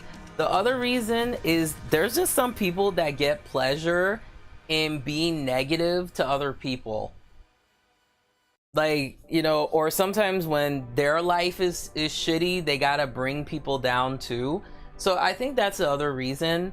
And sometimes people will put you down because they don't know much about it, and you know, and they feel excluded. So that's why they'll put you down as well. So that's just from my experience. Because I know for me growing up, I always felt different because of the stuff that I liked, you know? Like, for example, like my freshman year of college, I really started getting into a little bit of like Shakespeare and stuff like that. And then I would always have people be like, why the fuck are you reading Shakespeare and shit? That's like old people shit, you know? And I would always tell them, I'm like, actually, it's pretty good if you were to take the chance to learn, you know? Not to be insulting, but it's just... And then the other reason why sometimes, too, is because some people... There's just some judgmental people out there, and when they see you being happy and stuff, too, they're just like, oh, well, why you want to, why are you reading this? You should be reading this because it's fucking trendy and shit. So the other thing too, if it's not trendy, sometimes people will put you down. Jokingly, some people call it the hipster mentality. It's really ironic, but yeah, it's called like the hipster mentality, where it's like, oh, if it's not vintage, then it's not cool. So that's the other reason too. I think trending and marketing has something to do with it, because like when Twilight came out, for example, everybody was making such a big deal out of Twilight, but then once people started hating it, then what happened, especially in the booktube community, was then the trend shifted to like rant videos about Twilight. So I think that's the other reason too. And some people just like being salty. that's an unpopular opinion, but some people just gotta be salty to other people because they just don't want them getting cool. That's a very it's a very like college type of mentality, because you'll meet people like that in college sometimes, where like, let's say you start getting cool points, not that matters because it's fucking college, right? but like you'll start like getting cool points with people, and then there's always that one person that's just like, you know, like fuck this guy or fuck whoever, you know, they shouldn't be getting all those cool points, I should be getting those cool points. It's really something, guys. Life is something, let me tell you. Oh, I dropped all of my Stooky Stackhouse books. How, you know, how cute is that? All right, it's a very long series, guys. It's got a bunch of like novellas and stuff. That seems to be another trend, is fucking novellas. People really like novellas. Like, unless it's really good, I could care less, you know. But excuse me. Oh, Spice says she's a singer, actor, author, businesswoman. She made a clothing line, perfume line. She's produced a show. She writes songs. She's a mother. She's unproblematic. I think we should aspire to be like her. You would think, but here's the thing, man. When it comes to like the American pop culture, another unpopular opinion, people like bad celebrities.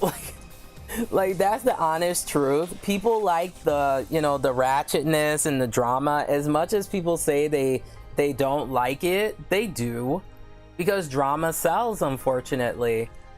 You know, Hilary Duff and like Jessica Simpson, for example, who I also love, they're exceptions to the rule.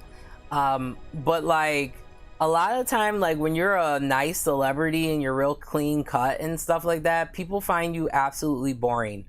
Like one of the questions that I get from time to time is people will ask me like, hey Amira, I think you should have a reality show. And I was like, guys, it would get canceled in like less than a season. And they're like, why? I'm like, guys, because I'm not problematic. You know? I'm not gonna spill a drink in another woman's face, or, you know, call her a bitch or something like that. I mean, I say it jokingly with my friends, but I'm not gonna do stuff like that. Like, I would rather want to be on a show where I'm like encouraging people to be the best, you know, their best selves or something like that, you know, or like a comedy show or something like that. But you know, I really wouldn't make, sometimes I wonder, I was like, would I really make it in Hollywood? Because I'm too fucking nice. Like, people like the bitchy celebrities, you know? People love to see other people's downfalls. It's very rare that you see like a Hilary Duff or a Ashley Tisdale. Those days are kind of gone, you know? It's all about being edgy and stuff. It's about the Rihannas and people like that for now. Who knows, maybe it might shift, you know.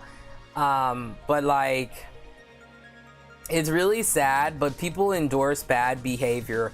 You know, that's why reality TV, as much as people talk all this garbage about it should be canceled and all this stuff, is never gonna get canceled, because people like watching trashy TV. That's what gets the views. Unless it's something where it's really obscure and people cancel it. But cancel culture doesn't exist, because there's always going to be people who are going to make exceptions to the rule.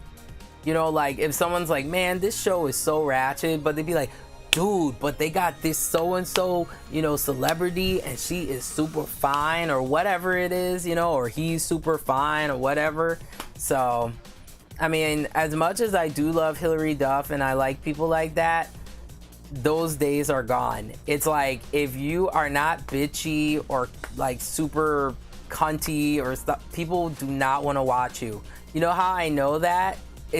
I know that even through my own career, you know? I mean, and this is not me bitching or complaining, because you guys know I am grateful to those of you who even give a shit to watch my videos or watch my live streams and stuff. But I do notice that my videos don't get any views at all. Barely. My live streams, they get a little bit more, but I don't get those hundreds of thousands of views. But then I notice people who, like, you know, are very dramatic, or they're sassy, or they're like constantly like, you know, bitching and complaining at people, which I do sometimes, to be fair. But I noticed that that's where I get the views, is when people are trying to piss me off and that kind of stuff. Then tons of people want to watch, like, ooh, let's see what's gonna happen next. But see, when I'm speaking my truth, or I'm trying to be helpful to you guys, that's when they leave. They're like, oh well, there's no tea, there's no drama, me. I mean, not to be like that, but you know. And I agree with Spice. Spice is saying people love to try to cancel celebrities and YouTubers. You are absolutely correct. Because one day they're just like, oh, that Twitch streamer, that YouTuber, who do they think they are? But then give it a couple more days. Oh, I love them. So you really didn't cancel them then. So I don't believe in cancel culture. It's a bunch of BS. It's just people making excuses. That's all it is, you know? All right, so let me show you guys. This is like my favorite books that I love, that I'm so excited to read too. And I gotta tape some of these up too, because they were really banged up, like, sure. All right, so this is from L.A. Banks, The Late and Great. This is her Vampire Huntress Legend series. It's got interracial couples. It's got a little bit of everything. It's fabulous, from what I've been told. So the first book, and I got the special Huntress edition. This is Minion. Then you have Awakening, and I think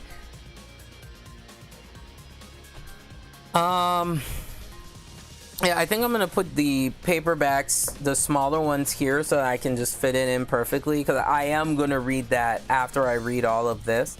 Then you have The Hunted, and then after that you have The Bitten,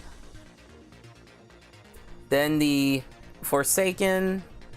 I really wish they would turn this into a TV show, but I don't think they would, because like I said, once again, people want to see problematic stuff, you know? And she has her issues, the protagonist, but she's a strong character, so people don't want to see that. Unless it's in a superhero movie or something. You know, it's frustrating, guys. Alright, so this is The Wicked. This is like, I like this cover a lot. And then we have here The Shadows. So those are the smaller ones. Then you have the bigger ones. So you have The Forbidden. This one also has oh yeah, this one is the Damned. I'll put these aside. Then you have The Curse, and then this one actually has like a novella of like what happens in between in The Curse, which is cool. Then you have The Darkness, and then finally you have this is the final book. No pun intended. I love the cover on this one. This is the 13th. So yeah, it's super cool series, very very underrated and very well respected amongst like people like me who really like respect her work. So I'll take the bigger ones, and I think what I'm gonna do, see, I'm trying to keep, yeah, this will work.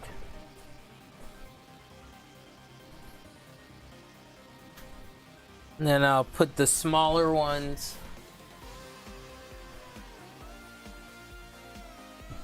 just to make sure everything fits.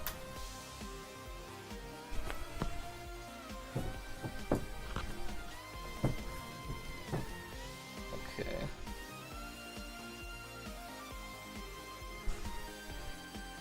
And I'll just put these two up front there.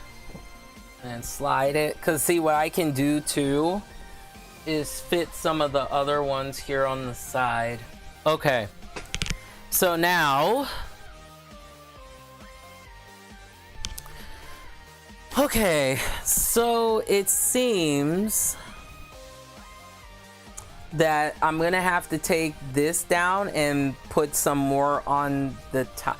On like this side here, I'm gonna have to probably, just to make sure it kind of coordinates, I'll probably have, well no, I'll have to put some on the bottom too, And then I may have to get another bookshelf, like a smaller bookshelf. I was thinking about getting like a smaller one and like putting it like right there maybe, but we'll see.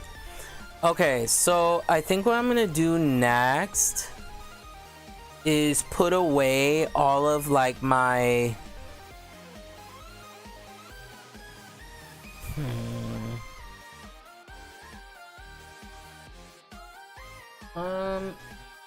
I think I'm gonna fit some of my anthologies there on the side, and then the rest of the other series will go up top. And then I'm going to have to kind of flood over these, and then some of them I may have to put in another bookshelf, or I may have to move some of this stuff, put it over there, and then yeah, put it on top, which I was hoping not trying to do, but I may have to. I'm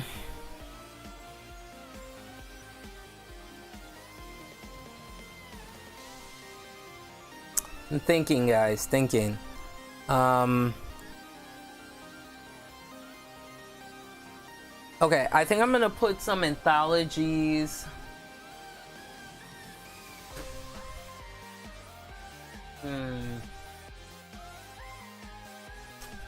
See, I'm trying to put like complete stuff so that way I at least have all of those in order.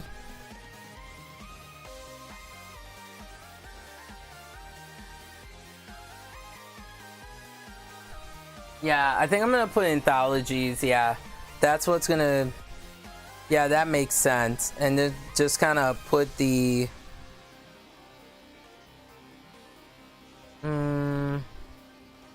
No, actually, this will work. Okay, so I'm gonna put some anthologies on the side, put some more anthology stuff, and then put the series in front because I know I'm not gonna read those till later. Boom.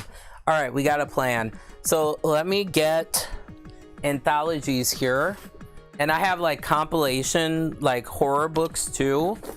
Oh, I keep like dropping stuff. All right.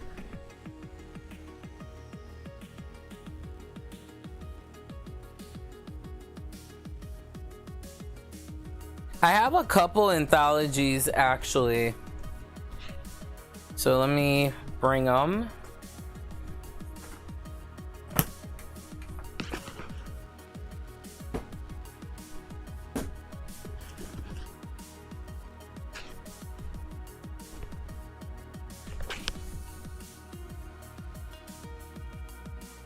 So I have a decent amount of books, guys. So honestly, it's like I'm not gonna be buying books, like physical books, in the future. I'm just gonna switch to digital because that seems to be the best way to go.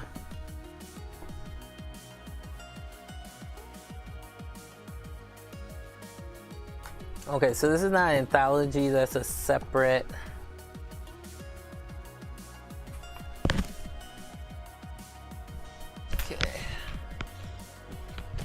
Anthologies are nice because you can just get like multiple authors, so you can like try out their and see if you like their writing style and stuff. So that's why I like them. All right. Okay. So I have a decent amount here. So I have here Dark and Stormy Nights. And then I also have the other like kind of other version, like it's kind of like an opposite companion to it in a way. This is Strange Brew. So this has like Charlene Harris and Patricia Briggs and all that. The covers are really cool on these. So I think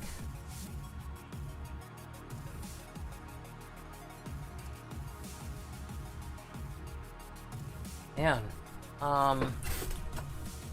I think I might have to put some like this on the side. Yeah, that works. Okay, so then next I'll probably put the hardcovers up top because these won't fit. Let's put them down here. Okay, Then I also have Internal Lover, which is Lindsay Sands and Hannah Howell. Alright. Okay, what else I got? I got Darkest Thirst. This is 16 provocative tales of the undead. This is a vampire anthology. So it has like some mainly indie authors, so support your indie books too, please. Besides the mainstream, that's fine, but if you can support both, that's good, you know. All right, so then we have that, and I think I can squeeze one more book in there, so I'll probably put this one. Guys, this one I actually got from the dollar store. I got it from Dollar Tree, I believe. This one is Immortal Warriors Forbidden Hunters, or Hunger for I cannot talk. Immortal Warriors, and it says Forbidden Hungers, but this is Hunters, Heart and Soul, and it says 2 all new stories of hunters. So it's like paranormal romance, so that's cool. Let's see, I think that'll fit, and then I can fit some more up front here, so let's go ahead and do that. Yeah,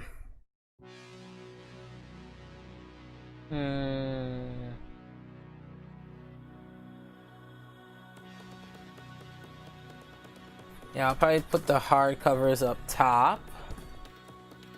Okay, so I have a couple different other ones. This one is a set, actually. This is the Mammoth. These are really nice, guys. If you ever see them, they have different types. There's like Irish romance, Scottish romance. I wanted to collect them all, but they're not expensive, but I was like, yeah, I don't have the room. So maybe if there's an ebook version, I'll have to get them. But they have like Irish romance, Scottish romance, Mammoth book of. They have a Mammoth book of like ghost romance, like paranormal romance. But I got, of course, you know me, I love vampires, so I got the vampire one. So this is the Mammoth book of vampire romance. So you get like 25 stories in here, and then you also have Mammoth book of vampire romance 2. So there's 25 stories in here. 25 books. See, I'm getting tired now. That's good. All right, so I'm gonna put those right there, so I can fit one more like random anthology there. So I think that I'll have to put a slim one. All right, so this one, I forgot where I got it from, but this is Best New Paranormal Romance. So I got that one. So you guys can see I have a diverse of different tastes when it comes to my paranormal romance. All right, so we got that. So that should be good.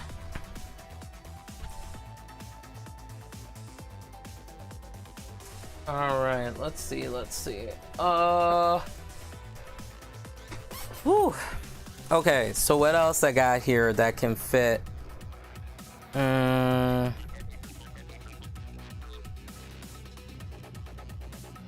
Okay, so I think I'm gonna next put my Laurel K. Hamilton back, because that one is a really long series, so I'm probably not going to read those for a very long time.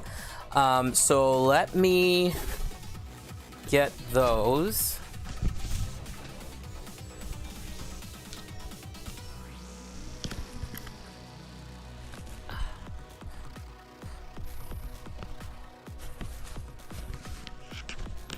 I had to tape one of them up because one of them kept ripping, but it's an old copy. So this is the first book in the series. So I have Guilty Pleasures. Then there's Blue Moon. So I kind of bought them in like bits and pieces. These ones I got new, but you know, they have some shelf wear now. But I like the cover on this one, Narcissus in Chains. And it has what they call a setback in here. So that's pretty cool. I don't really care for setbacks, but if I get one with a setback, that's cool. All right, so then I have Incubus Dreams. This also has a setback. And then of my smaller paperbacks, this one was never before published, but it's Micaiah. So I have those. And then of the bigger hardcovers, I have Skin Trade. I have I think this is this is Anita Blake, both of them. Here's Kiss the Dead. And this one is a standalone because she wrote some standalones. This is A Lick of Frost. So I will put this one at the bottom, I think, or no, I'll put it on top, whatever.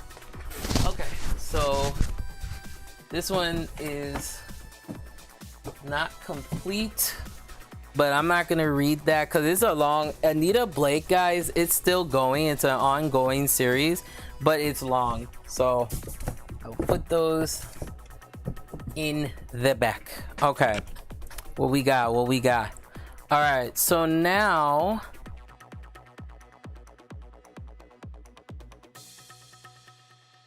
I think I'm gonna put my Anne Rice books. Yeah, that would be smart because that one will take over on the top side.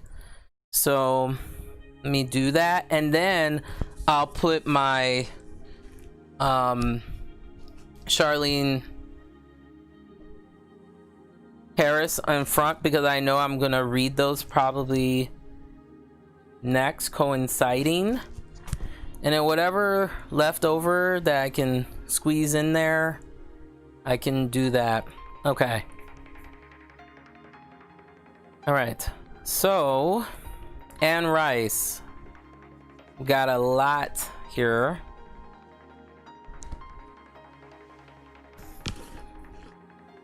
Oh, man. Because she writes a lot. It's a long series. And she just actually came out with like another book for Vampire Chronicles, so I thought that was cool. I hope she concludes it soon though. That would be great.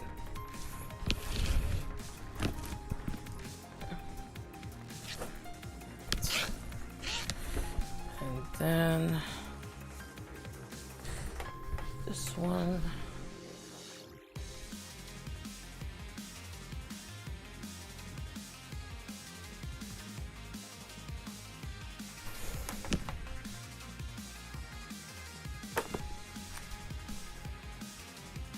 And I got some hardcovers too.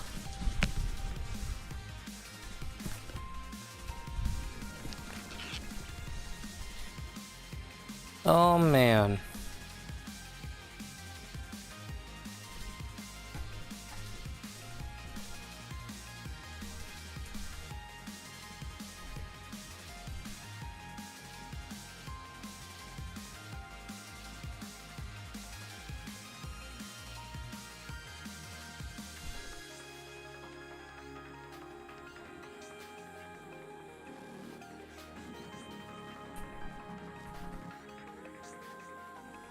Actually, I think, whoa, as I'm almost falling here, I think I'm gonna put these back because I know I'm not gonna read these anytime soon. So, okay, so I just, man, my lips are like falling apart here. Okay, my lipstick though. All right, so I just got these recently, guys, and this is part of a collection. It's called the Silhouette Shadows. These are like older books, but I got these you saw earlier in the last episode that I did. So I got these as part of a contemporary romance mystery box. So I have here, this is Shaded Leaves of Destiny, Between Dusk and Dawn, Twilight Magic. And I taped all of these because I knew the covers were gonna go bad on these, so I just didn't want to take the chance. And then we have Old Flames. That's the one that makes me laugh the most. Then we also have Treacherous Beauties. This one is about a guy who is like a crazy husband, but it's called Dark Dark My Lover's Eyes. After I read these, I am gonna just get rid of them because like once you read it, it's just like whatever. So okay, so these I'm gonna put, yeah, I think it would be good to do that. Okay, so yeah, I'll put these back here on top because I know I am not gonna be reading those anytime soon. And then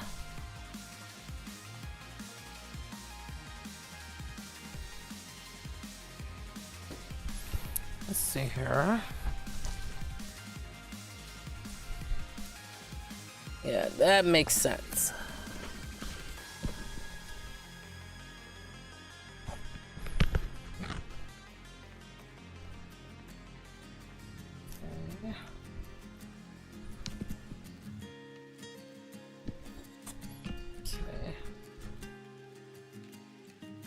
And I got these two just recently. I got a whole bunch of these like silhouette nocturne books. So I have Sentinels, Jaguar, Night. So that's how that one looks like. I have Veiled Truth. So these are like Harlequin, but they're paranormal romance. And I have Sons of Shadows. Try to fit.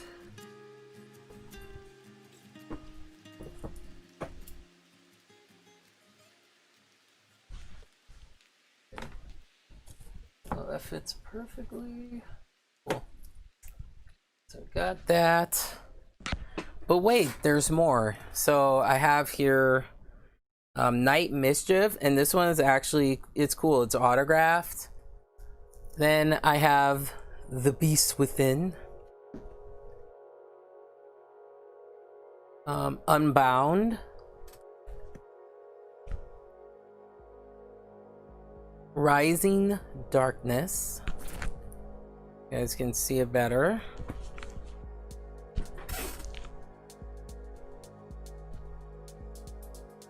Put these all behind here. I got like 15 of these. I couldn't believe it. All right, next here we have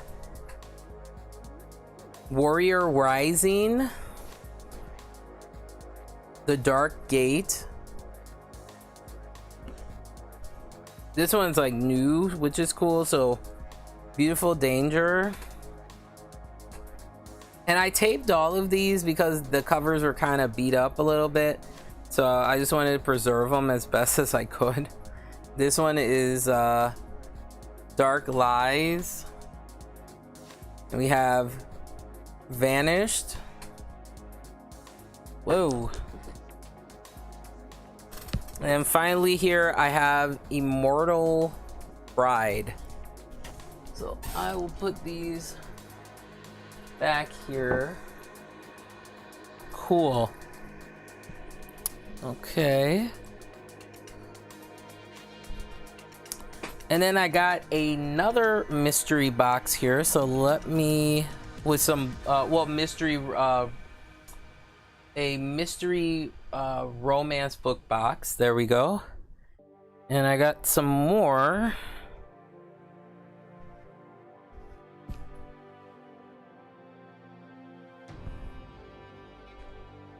I like this selection better, actually. But it's still pretty cool because it's like you don't know what you're gonna get, so you get all kinds of cool stuff. So I got these, so like Breaking Midnight. This is Dark Temptation. Some of these are in good condition. Some of them, the binds are kind of cracked up. This is a Dream of Me. These are all like individual authors. Here's Lords of the Night. This is an anthology, so I'm not gonna put it with this. Actually, just to save some space, start improvising and putting some like that. Okay. Since this is an anthology, just to improvise, I will put it like that so it goes with all the anthologies there. Or else I'm not going to be able to put all these back. Okay. So got some more.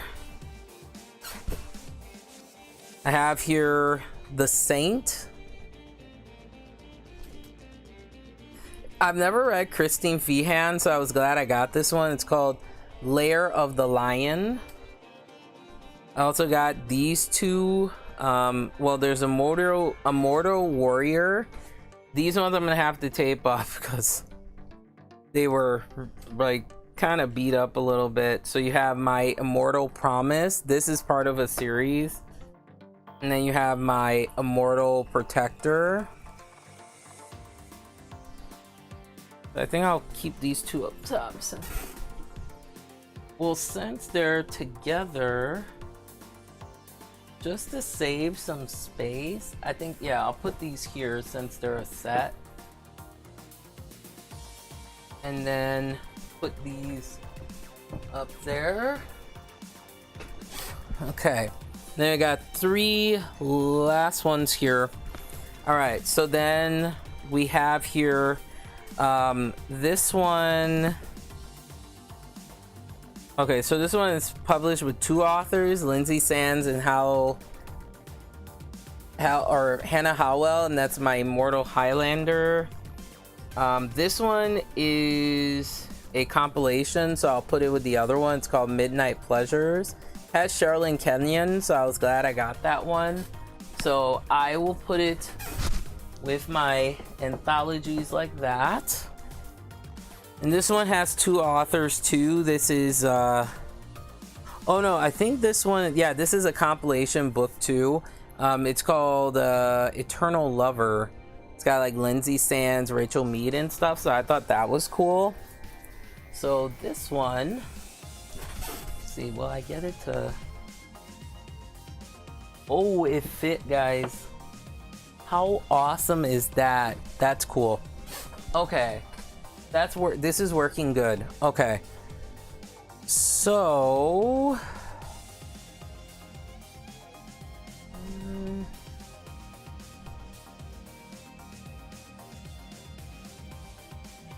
and then just to keep the same kind of continuity here, I'll put my other anthology books up here. So I have Great Vampire Stories, and this has like Arthur Conan Doyle and like Bram Stoker and stuff. So it's a great compilation book. So I'm excited to read this as well. So I will, or to make room, actually, I'll put it upward like that. This one is one I haven't had a chance to read it, but it looks cool. It's one of my personal ones that I like this. This is the Mammoth Book of Vampire Stories by Women. So most of the time when we hear about vampire stories, it's like written by men mainly. Like the classics and stuff per se. Here, exceptions here and there, but yeah, I thought this was cool. So it has an introduction by, if you know Ingrid Pritt, she played a very detrimental role in the Hammer films with like Christopher Lee and stuff. So I thought that was cool. So yeah, I'm gonna put it this way just to kind of make some, because if I put it this way, there won't be enough room. And I have 2 more compilation books here. Okay, this one is Vampire Stories from the American South. And then this one, this is cool. This is just Vampire Stories. So it has stories from Anne Rice, Bram Stoker, and others. So I was like, that is really cool. All right. And then this is working perfect. All right, and I do have a bigger one here, so I'm gonna just put that one there because I'm not gonna read this one. I may get another copy because this one is really beat up, but I taped it up, so it's all good, you know. This one is called The Vampire Archives. This is considered to be one of the most complete volumes of like a vampire anthology of stories, like it from the classics. Okay. So you have like Anne Rice, Stephen King, H.P. Lovecraft, they're all in here. And they actually, guys, have an audio book to this, so definitely going to enjoy it here. So it's a massive book, but totally worth it. So,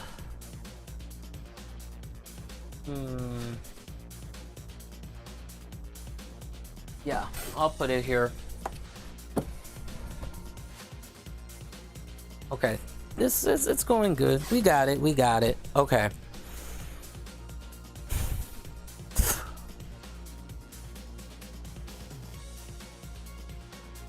Ugh, my lipstick's like getting in my teeth. Oh, gross.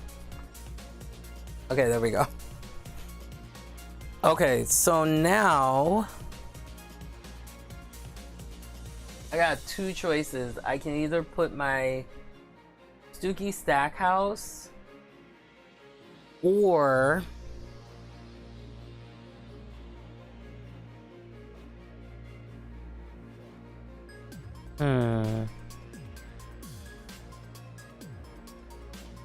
or Anne Rice. Let's see. Yeah, I better put the Anne Rice because I know that's gonna take up a lot of space. But I want to put some of those separate books.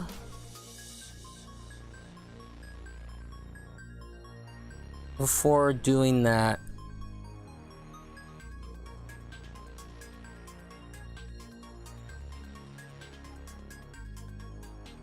Okay, yeah, I'll do that because then that will, yeah, that would be smart for me to do. Okay, so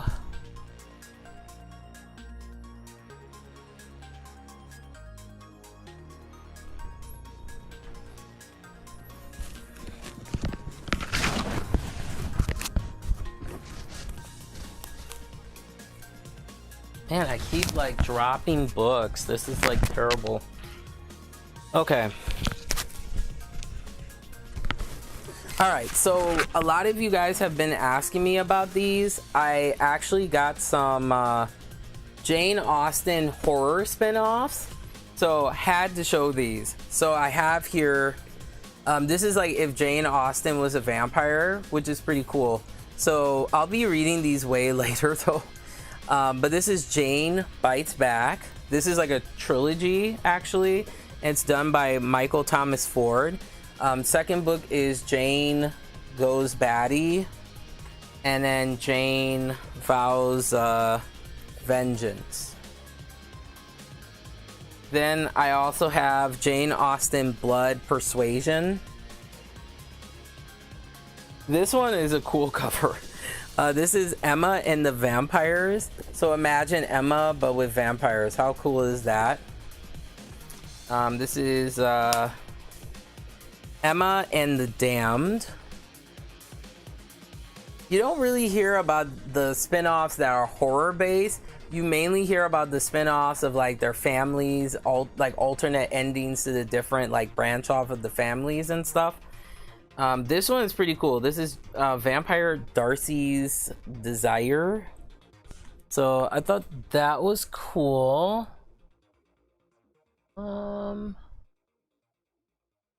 I swear there was another one.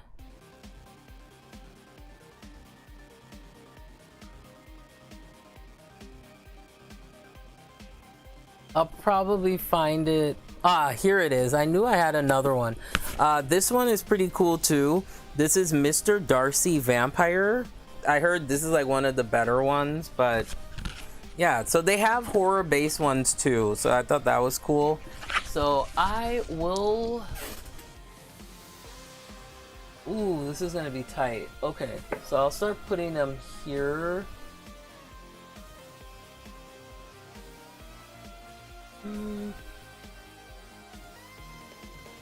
No, I won't have enough space. So I think what I'm gonna have to do, let me take these out. Yeah, I have to do it like this for space purposes. So, okay, so there's all the anthologies. And I think on top of that, yeah, that would make sense to put these. Because see, what I'm trying to do, guys, is I'm trying to keep all my horror stuff together, and then my fantasies, fantasy, sci-fi, or classics and stuff separate from that. So when I'm doing reviews, it doesn't get mixed up. So those are all of my Jane Austen. Then I think if to be smart, I should put the Dracula stuff behind the anthologies. That makes sense. Okay. So, because I want the Anne Rice stuff to be last. Okay. So, yeah, that makes sense. Okay.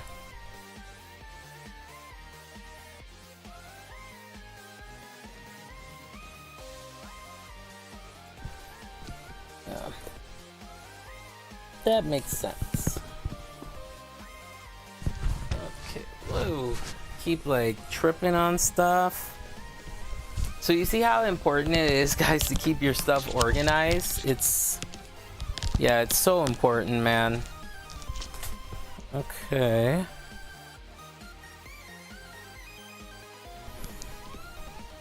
Whoa. Okay, so whatever doesn't fit, then I'm just gonna have to like put it somewhere else until I get another like bookshelf or something. Okay.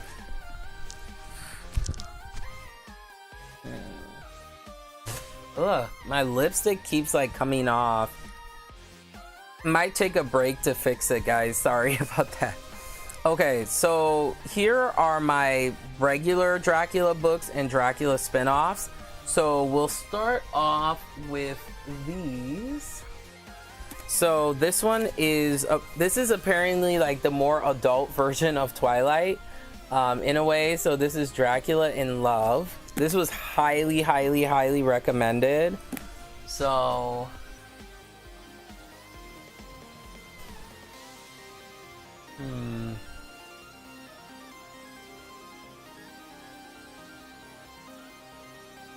I'm just thinking for space purposes, I'm gonna have to make an exception and probably, yeah, put it here because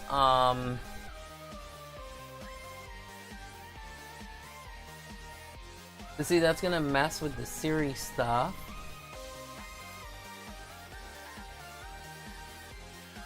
Yeah, I'm gonna have to. Whoa, those felt really crazy. Okay. Alright, so what I'm gonna have to do is put some on top and then like put it on the other side, so that way I have enough room for the Anne Rice books. Yeah, we're gonna have to improvise here. Yeah, that's what we're gonna do. Okay. So I'll put one here. And then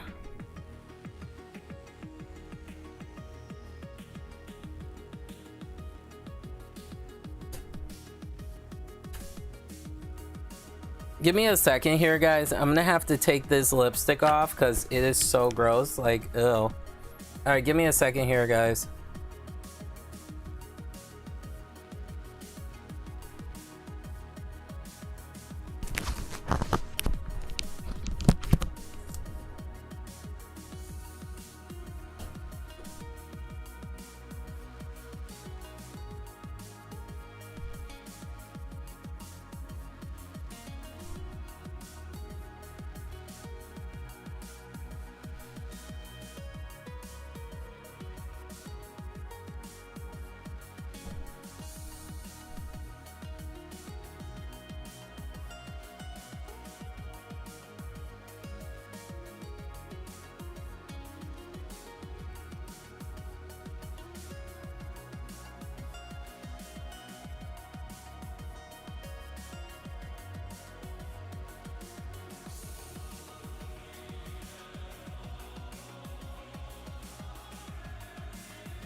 All right, guys, sorry about that.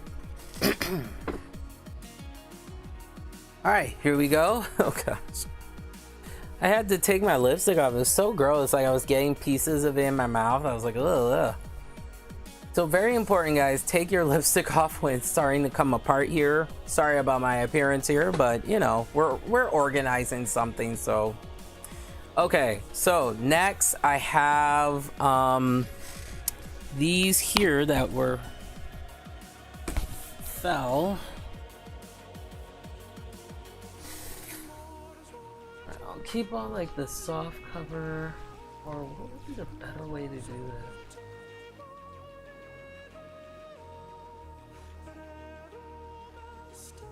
I think the way I'm doing it will probably be better. Well, actually, you know what, to save space, yeah, that would help. Okay, there we go. All right, and then actually this will work better maybe, and put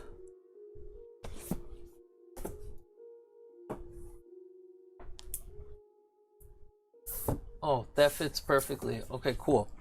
All right, so now I'm kind of trying to get as much space as I can for my Anne Rice books, and we'll see if we can fit Stooky Stackhouse in here. Okay, so next, actually I did pretty good. I'm proud of myself. Actually, I condensed really well. If you guys want me to get rid of my background and just leave it with the books like this, definitely let me know. Okay, so this book, guys, is actually interesting. It's called Dracula's Crypt. It's by Joseph Valente. So it talks about Bram Stoker, and from what it says here, it's kind of like a thorough research on like Bram Stoker and some of his like alternatives in regards to his work. So it's called Bram Stoker, Irishness and the Question of Blood. So that's how it looks like. So I want to read that one because it sounds really interesting. So I'll put it right there just to save some space. And then I decided to get one of these, guys. This is what's called a flexbound book.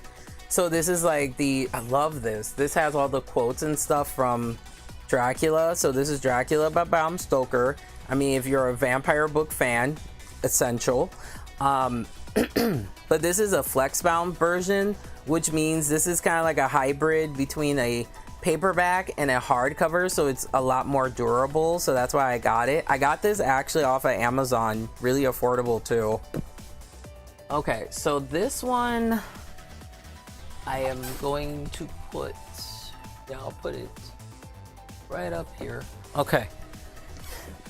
And then next here, guys, this is the sequel for Dracula, and this one is actually written by Bram Stoker's, like, what is it? Yeah, great grandnephew. Actually, it's written by Dr. Stoker and Ian Holt.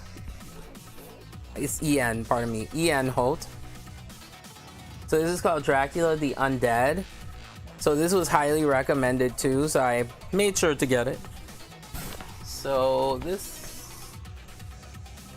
you have to read Dracula first before reading that, and also before reading this book here, which is it's called Dracul. So this is the prequel. So it's Dr. Stoker with J.D. Barker. Let's see, will that fit? I'm curious now. Okay, I think I'll have to do it like that. Or, I don't want it to, because I'm gonna need as much room as possible. So it's awkward, but that should do it. So I'll put that way up top there like that. And then this book was interesting too. This is historical fiction on the history of Dracula. Also, it's in the top 10 of many reading lists for vampire fiction. So this is from Elizabeth Kostovia, and it's called The Historian. So I was like, I have to get this. This is a very thick read, but they say if you're interested in like the story of like Vlad the Impaler and the origins from a like historical fiction context, they said this is the one to read. So I was like, all right, let me get it. So just to balance this, I'm gonna put it, oh, come on, there we go. Okay, this is working out good. Okay, sweet. And then there is more. So this one is like a Dracula spin-off. So what if, you know, Mina decided like, you know, I think I'm gonna go with Dracula instead, and just, you know, forget Jonathan in a way. This is it here. This one's highly recommended too. This is by Siri James. It's called Dracula My Love, and it's kind of like the journals of Mina. So I thought that was cool. So this one will fit right up top there. Cool. This is actually working better than what I thought it was. I was kind of scared for a second. Not really. I'm like rubbing my makeup off. Good God. All right. Now these are also Mina spin-offs as well. So this one is Blood to Blood. The Dracula story continues. So this is the sequel. So it's by Elaine Berstrom, also highly recommended. And then this is the first one you have to read. The Dracula story continues, Mina. So I have both of them. I didn't even know, guys, I bought them until I was starting to clean out my place. So this is why it's important, guys, to clean your books and stuff. So important, because you never know what you might find. So I had both of these, and they're very highly recommended for... No, they're very highly recommended for if you're into Dracula spin-offs, and I'm obsessed with spin-offs. I always think of like, what if, you know? But you must, guys, read the originals before reading these, because they do have spoilers. Some, just saying. Okay, so these, I'm just gonna slide right there. Perfect. All right. So now the grand... Well, you know, I really could. That would be really sweet if I could get this to fit. Okay, so because it is a series, and then also then I wouldn't have to. But let's see.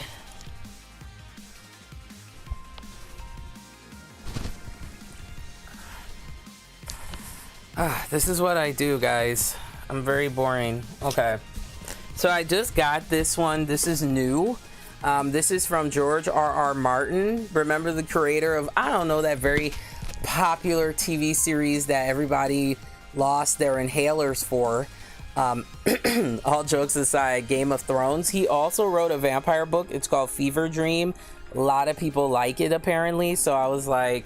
saw it on Amazon, and I was like, deal, let me get that.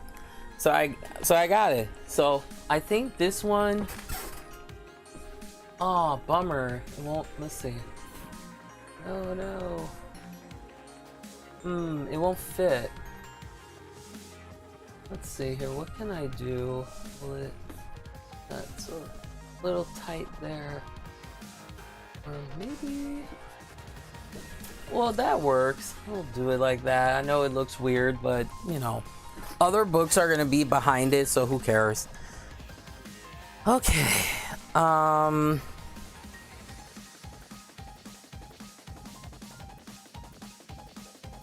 I think I need to fit another book there, probably. Let me see if there's...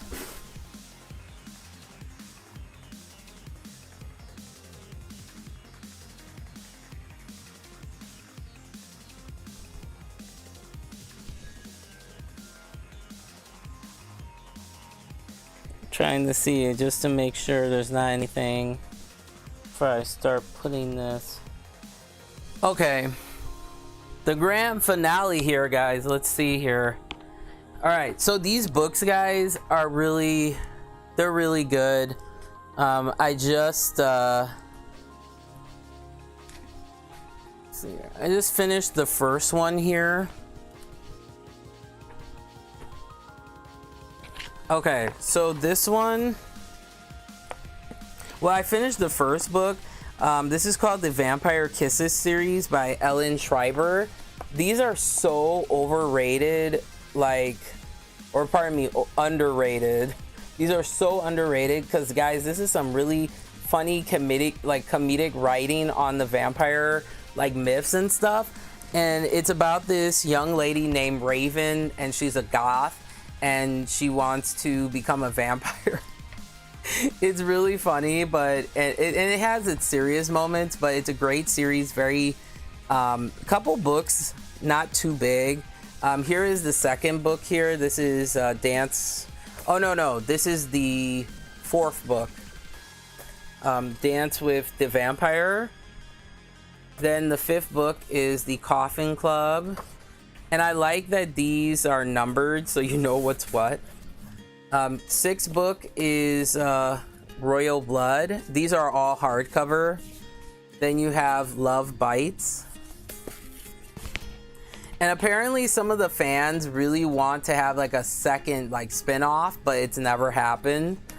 This is Cryptic Cravings. And these books did sell pretty decently, but I think it didn't sell enough for that to happen. And then the final book is Immortal Hearts. So I think what we will do, this is pushing it. Actually, you know what? It would work perfectly. Boom. Right there. Right there. Perfect. Now I can put the other one there when I'm done with it. Boom. See? Thinking. All right. Then she made another series. This one is not related to Raven or anything. This is about a human young lady who meets a werewolf in their romance. So this is Once in a Full Moon. It's a trilogy. Second book is Magic of the Moonlight. These are, they're YA, but to me they're more mature YA, honestly, because of some of the subject matter that they talk about in these books. And then this is Full Moon Kisses. I haven't got started reading these, so I don't know if they're as humorous as Vampire Kisses, but I was laughing the whole time. It was so good. So so these, since it's a separate series, look at that, guys. Fits right there. Still have some room for like a smaller series if I wanted. All right, so the moment of truth.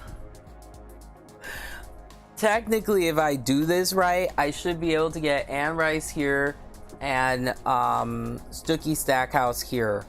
So I'm thinking I'm gonna start with Anne Rice first and then fill in the Stooky Stackhouse. So to make this easy, I will probably put the hardcovers behind and then stack up the paperbacks. All right, so I have a couple, because this is a very long book series. The Vampire Chronicles by Anne Rice. It is the foundation, besides Bram Stoker and many others, but Anne Rice modernized the viewpoint of vampires. So if it was not for her, none of this would be going on, and many others too. All right, so I have a couple here. She made some standalone books as well as books that are part of the series. So I'm gonna put the standalones first and then put the chronicles. I think that would be the best way to do it. So this is, I believe, yeah, this is standalone, Servant of the Bones. I'll put these over here. Yeah, these ones are gonna stick out a little bit, but that's okay. Then we have Vampire Chronicles. We have Violin. Merrick is part of the Mayfair Witches. So just for now, I'm gonna put these here on the side. Try to keep as much as I can. So this together, this is Paranormal. I didn't enjoy that one as much. I'm gonna reread these because they're so good. This is Mayfair Witches, so this is Taltos. All right, and I got some more here.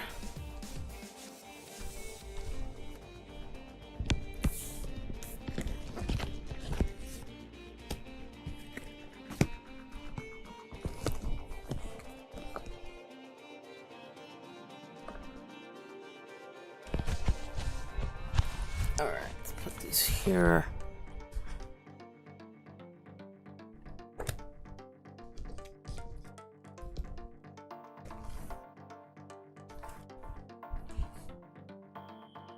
All right. Whew. This is crazy. Okay.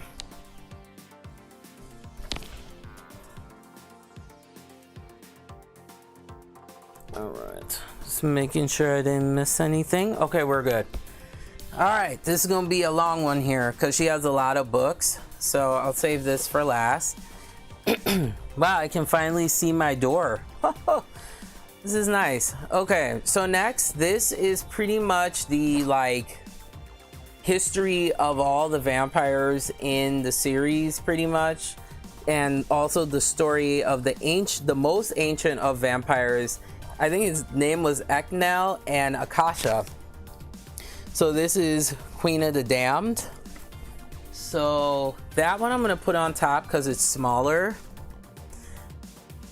And then she made a newer edition, so I'll put that probably on top of all the hardcovers.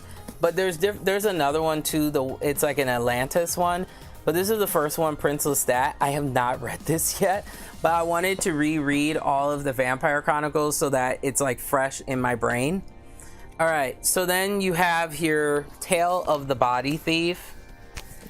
So we're gonna put that right there. All right, then you have, a lot of people like the Mayfair Witches series, but I couldn't get into it. But this is the first book. This is the Witching Hour. So then we're gonna put that with this. I think Merrick is not. Let's see. I don't think Merrick is a part of the. Okay, so Merrick is, yeah, this is like the hybrid between the Vampire Chronicles and Mayfair. So yeah, I'll put it with this one since it's both.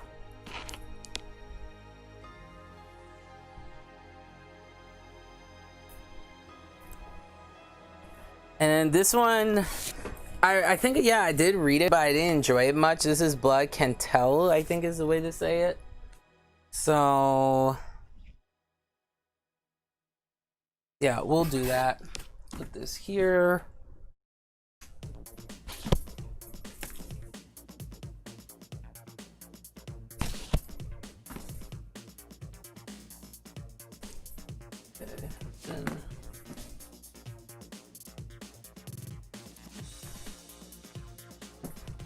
Oh, this is working out so well, guys. Okay, then the Witching Hour I can put right there. Okay, so here are some of her other books too. I have the soft cover of Taltos.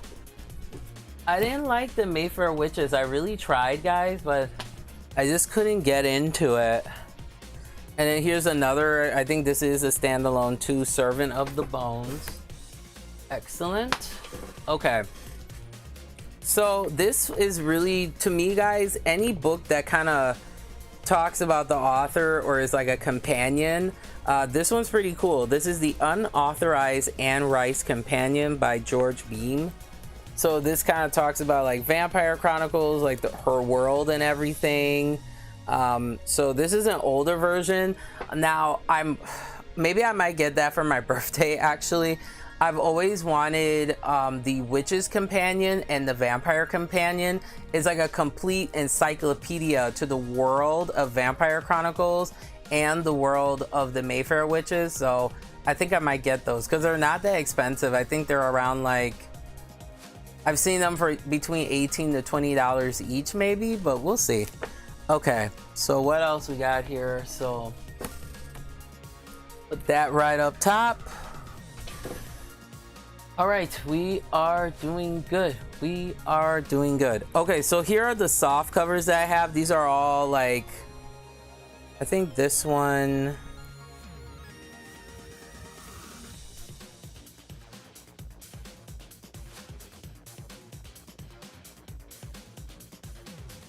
yeah, this one is Vampire Chronicles. Yeah, Blackwood, incorrect. I was incorrect before. This is not a hybrid. This is actually part of the Vampire Chronicles series. So I have Blackwood Farm. I also have the paperback version of Tale of the Body Thief with the setback in there, which is cool. Yeah, we'll just try to push these back just to make some room. Okay. So this is another spin-off book. This is called The Mummy. I haven't read this one. It's also called Ramsey, like the Ramses the Damned or something like that. I haven't read that, so this will kind of help me save some space here. Sorry guys, my pants keep falling for some reason. It's good because I'm losing weight, you know. What else? Oh, this okay, so some books she wrote under a pen name. This is one of them. This is actually a movie with Dan Aykroyd. It's quite graphic too. It's about like BDSM and stuff. This is called Exit to Eden, and this is when she used the pen name Anne Rampling. So yeah, it's mature content, I'll just say that. Okay, so I'll put it with that since it's a different part. All right, and then this one too is a separate book. This is Cry to Heaven. I don't think I've ever read this, so I'll have to. I love Anne Rice, as you can see. I am a big Rice-anian. All right, so some more books in the this is the new Tales of the New Vampires. I didn't really like this. This is Victorio the Vampire. Like, this is like one of her shortest books, I swear. And then this one is Pandora. So it's all about, you know, Pandora, but I didn't really enjoy it. Let's see what. Nope, I'll have to do it like that. Okay. All right. Oh my gosh, I'm going to be able to get all these books. I'm so excited up here. Well, the main ones that I wanted.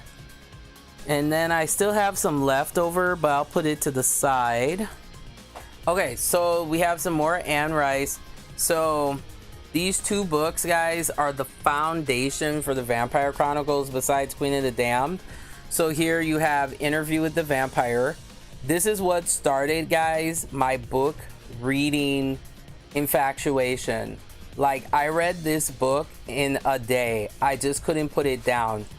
Just the name alone, like interviewing a vampire, I'm like, and I watched the movie and everything. This book is the foundation, in my opinion, one of the foundations to modern vampire literature, essential reading. And also the autobiography here of Lestat, because you know Lestat's actually one of my favorite vampire characters. So this is the second book in the Vampire Chronicles. Masterpiece. Okay, maybe I'm biased, but who cares? Okay, so these ones I'll put up top. This one is more about Marius, but I found this one to be incredibly boring. This is Blood and Gold. So this kind of talks about more of the ancient time of the vampires and all that. So it was boring to me. I was just like, y'all didn't like that. Now I'm making myself yawn. Damn it. Okay. And now, of course, I have the paperback version of Merrick, which I love. And I also have, I love Antonio Banderas as Armand. So sexy. Oh, when he did that thing with the candles, he's like, oh. And I was just like, oh. All right. And we have Diablo, which is a great game, my friend. Great ARPG. Hopefully the new one, I think they are working on a, like, was it like a mobile game or something? I just wish they would just come out with what, Diablo 4 and just call it a day. But welcome to the program. Diablo says, yes, mobile. I know, it is a sad day. Why couldn't they fucking come out with... See, maybe they just did that just to, like, sidetrack us and be like, surprise, bitches! Diablo 4 is coming. I love ARPGs. You know, the other one that I really want for it to come out is Lost Ark. It's in South Korea, but it's not here yet. And also, Phantasy Star 2 is phenomenal, but it's not fully out yet, so... But yeah, so I have these two, not too bad. So, okay, Merrick, I think, should I put it? Yeah, I'll put it right there, that makes sense. Okay, perfect.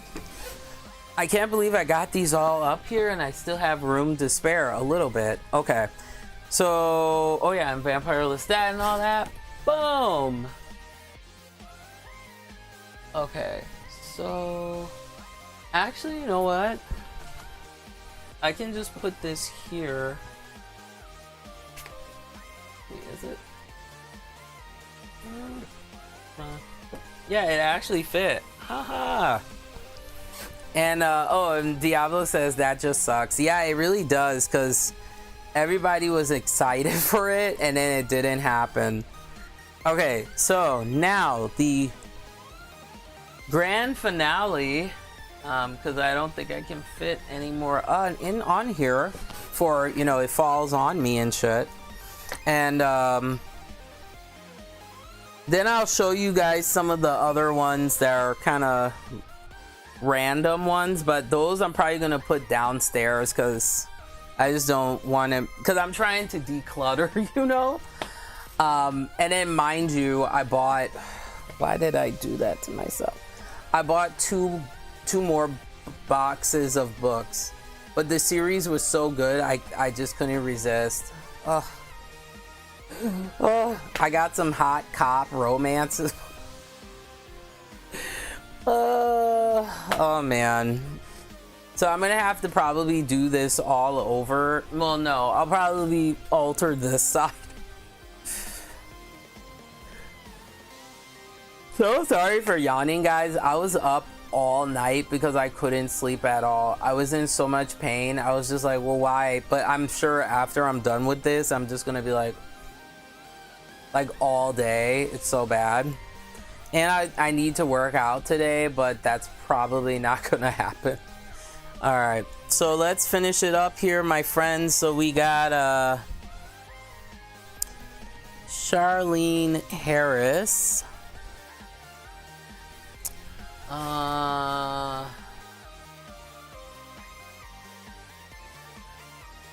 Oh, excuse me, guys. Man. All right, let me get Charlene Harris here. This is a very long book series, and I was so fortunate that I found someone who had all of them. I mean, they weren't in the best condition, but I didn't care because, guys, Charlene Harris, these books, they're so popular still that it's so hard to find a complete set. So I was just really blessed to find one, you know. So let me get all the hardcovers together.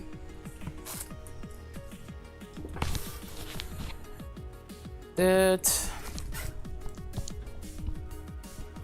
apparently these books are really good. I did read the first one, Dead Until Dark, and I enjoyed it greatly.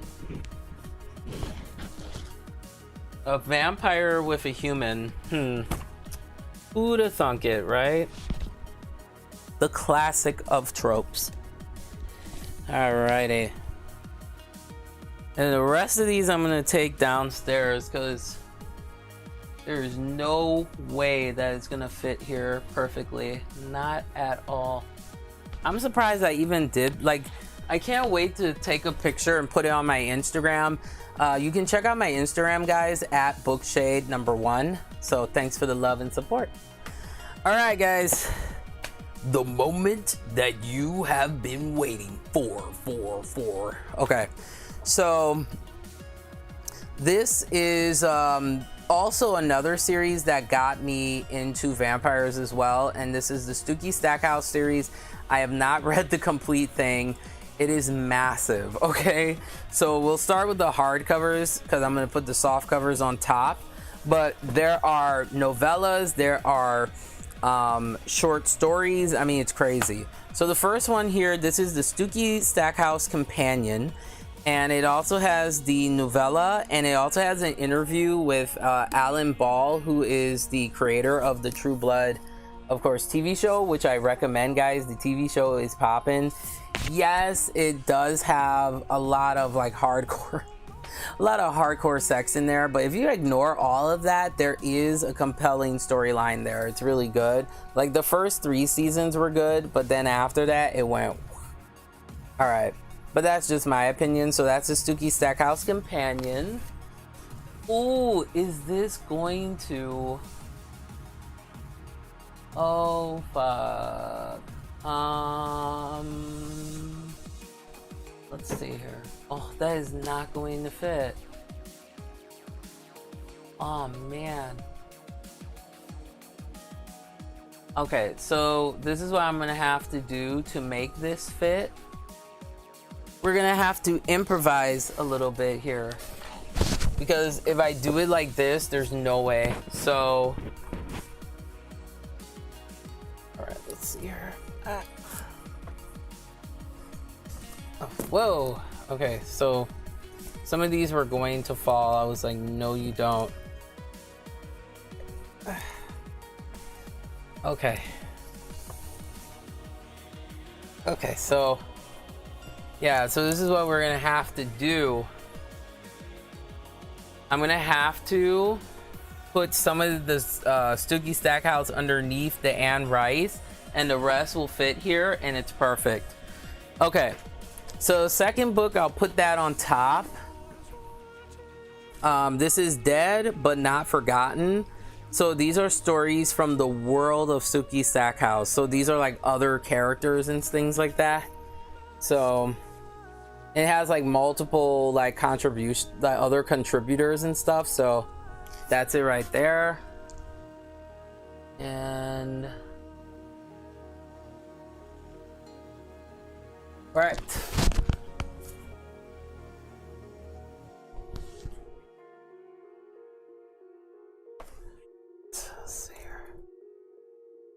Oh man, this is, whew.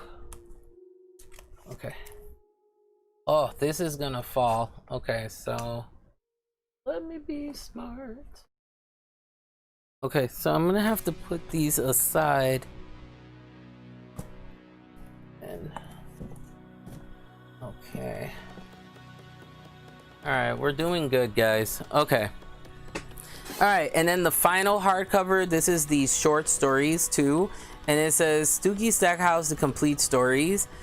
So this also includes like novellas and stuff, so that's what that is.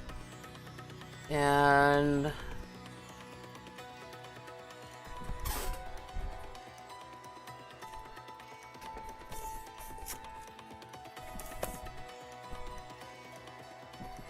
whoa.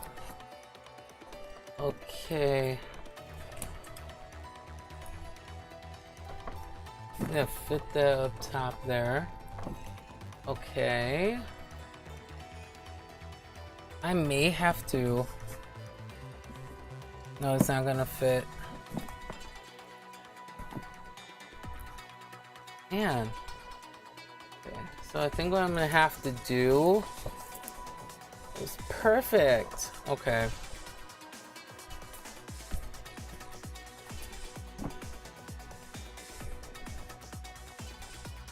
Whoa. Okay. Okay, I know what I'm gonna have to do, guys. This sounds crazy. Let's see here.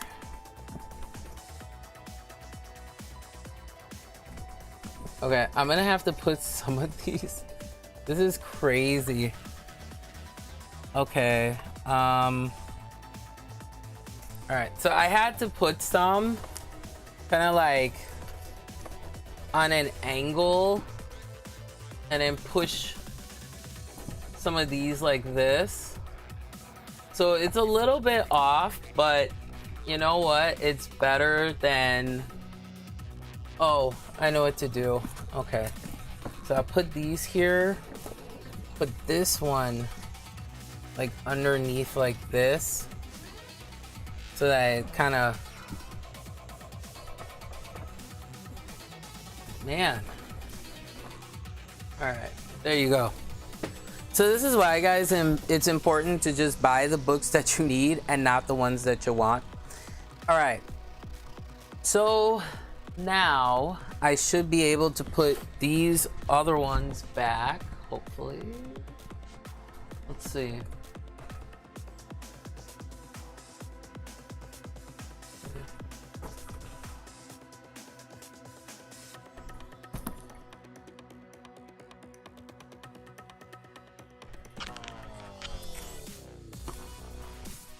Oh, this works great. Perfect. Okay. I got the companions. Slide. Okay. So I got my Stooky Stack House. Awesome. I know when I need one, it's probably gonna fall out. Okay, now I think I have it. I think. We'll see how this goes. Okay. So now for the paperbacks, the smaller ones, these is a long series, guys. So you have Dead Until Dark. You have Club Dead. Deadlocked. Dead Reckoning. You know, you would think that they would just make a compilation book. Just put all the series in like maybe 2 or 3 volumes. That would be genius, you know? Then you have Dead to the World. So I'll put these. Oh, please fit. Okay. All right, perfect. Ooh, I was worried. Okay. Bring them up so it's easier for me to get. I may have to push them back like that and then. Okay. Yeah, that should be fine. Okay. Then you have Dead as a Doornail. Living Dead in Dallas. I believe, yeah, this is a second book. From Dead to Worse. Dead Ever After. Definitely Dead. So you can see the names are really catchy too and funny. Well, they're not catchy, but they're just funny. Like, Definitely Dead. All right.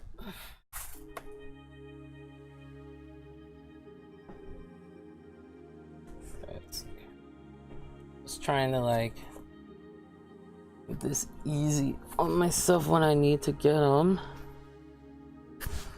All right. I actually did it, guys. Took me 3 hours, but it was worth it. I really condensed down because this whole, like, my whole floor was just covered with books. It was crazy. Okay. Then we have Dead in the Family. These are the final 3. Dead and Gone. And we have All Together Dead. All right. All I have to do, oh my gosh, guys. Yeah, I'm gonna just have to push these back so they don't fall. That's fine.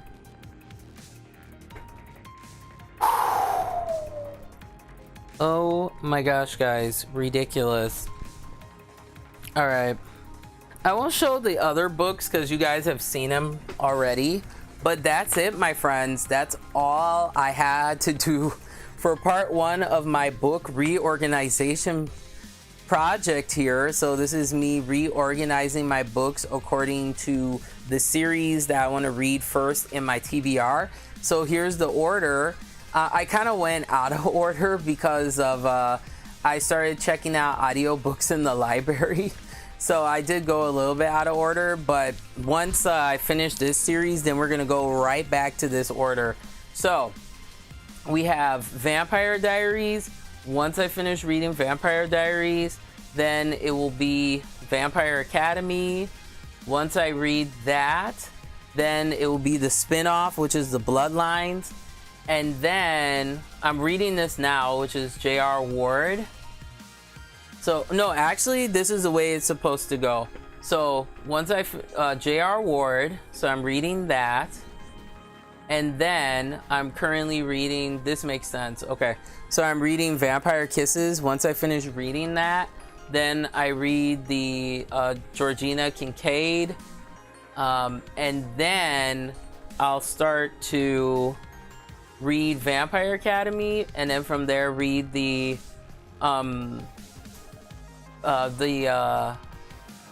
other spin-off here, the Once in the Full Moon, and just keep kind of zigzagging and working my way through.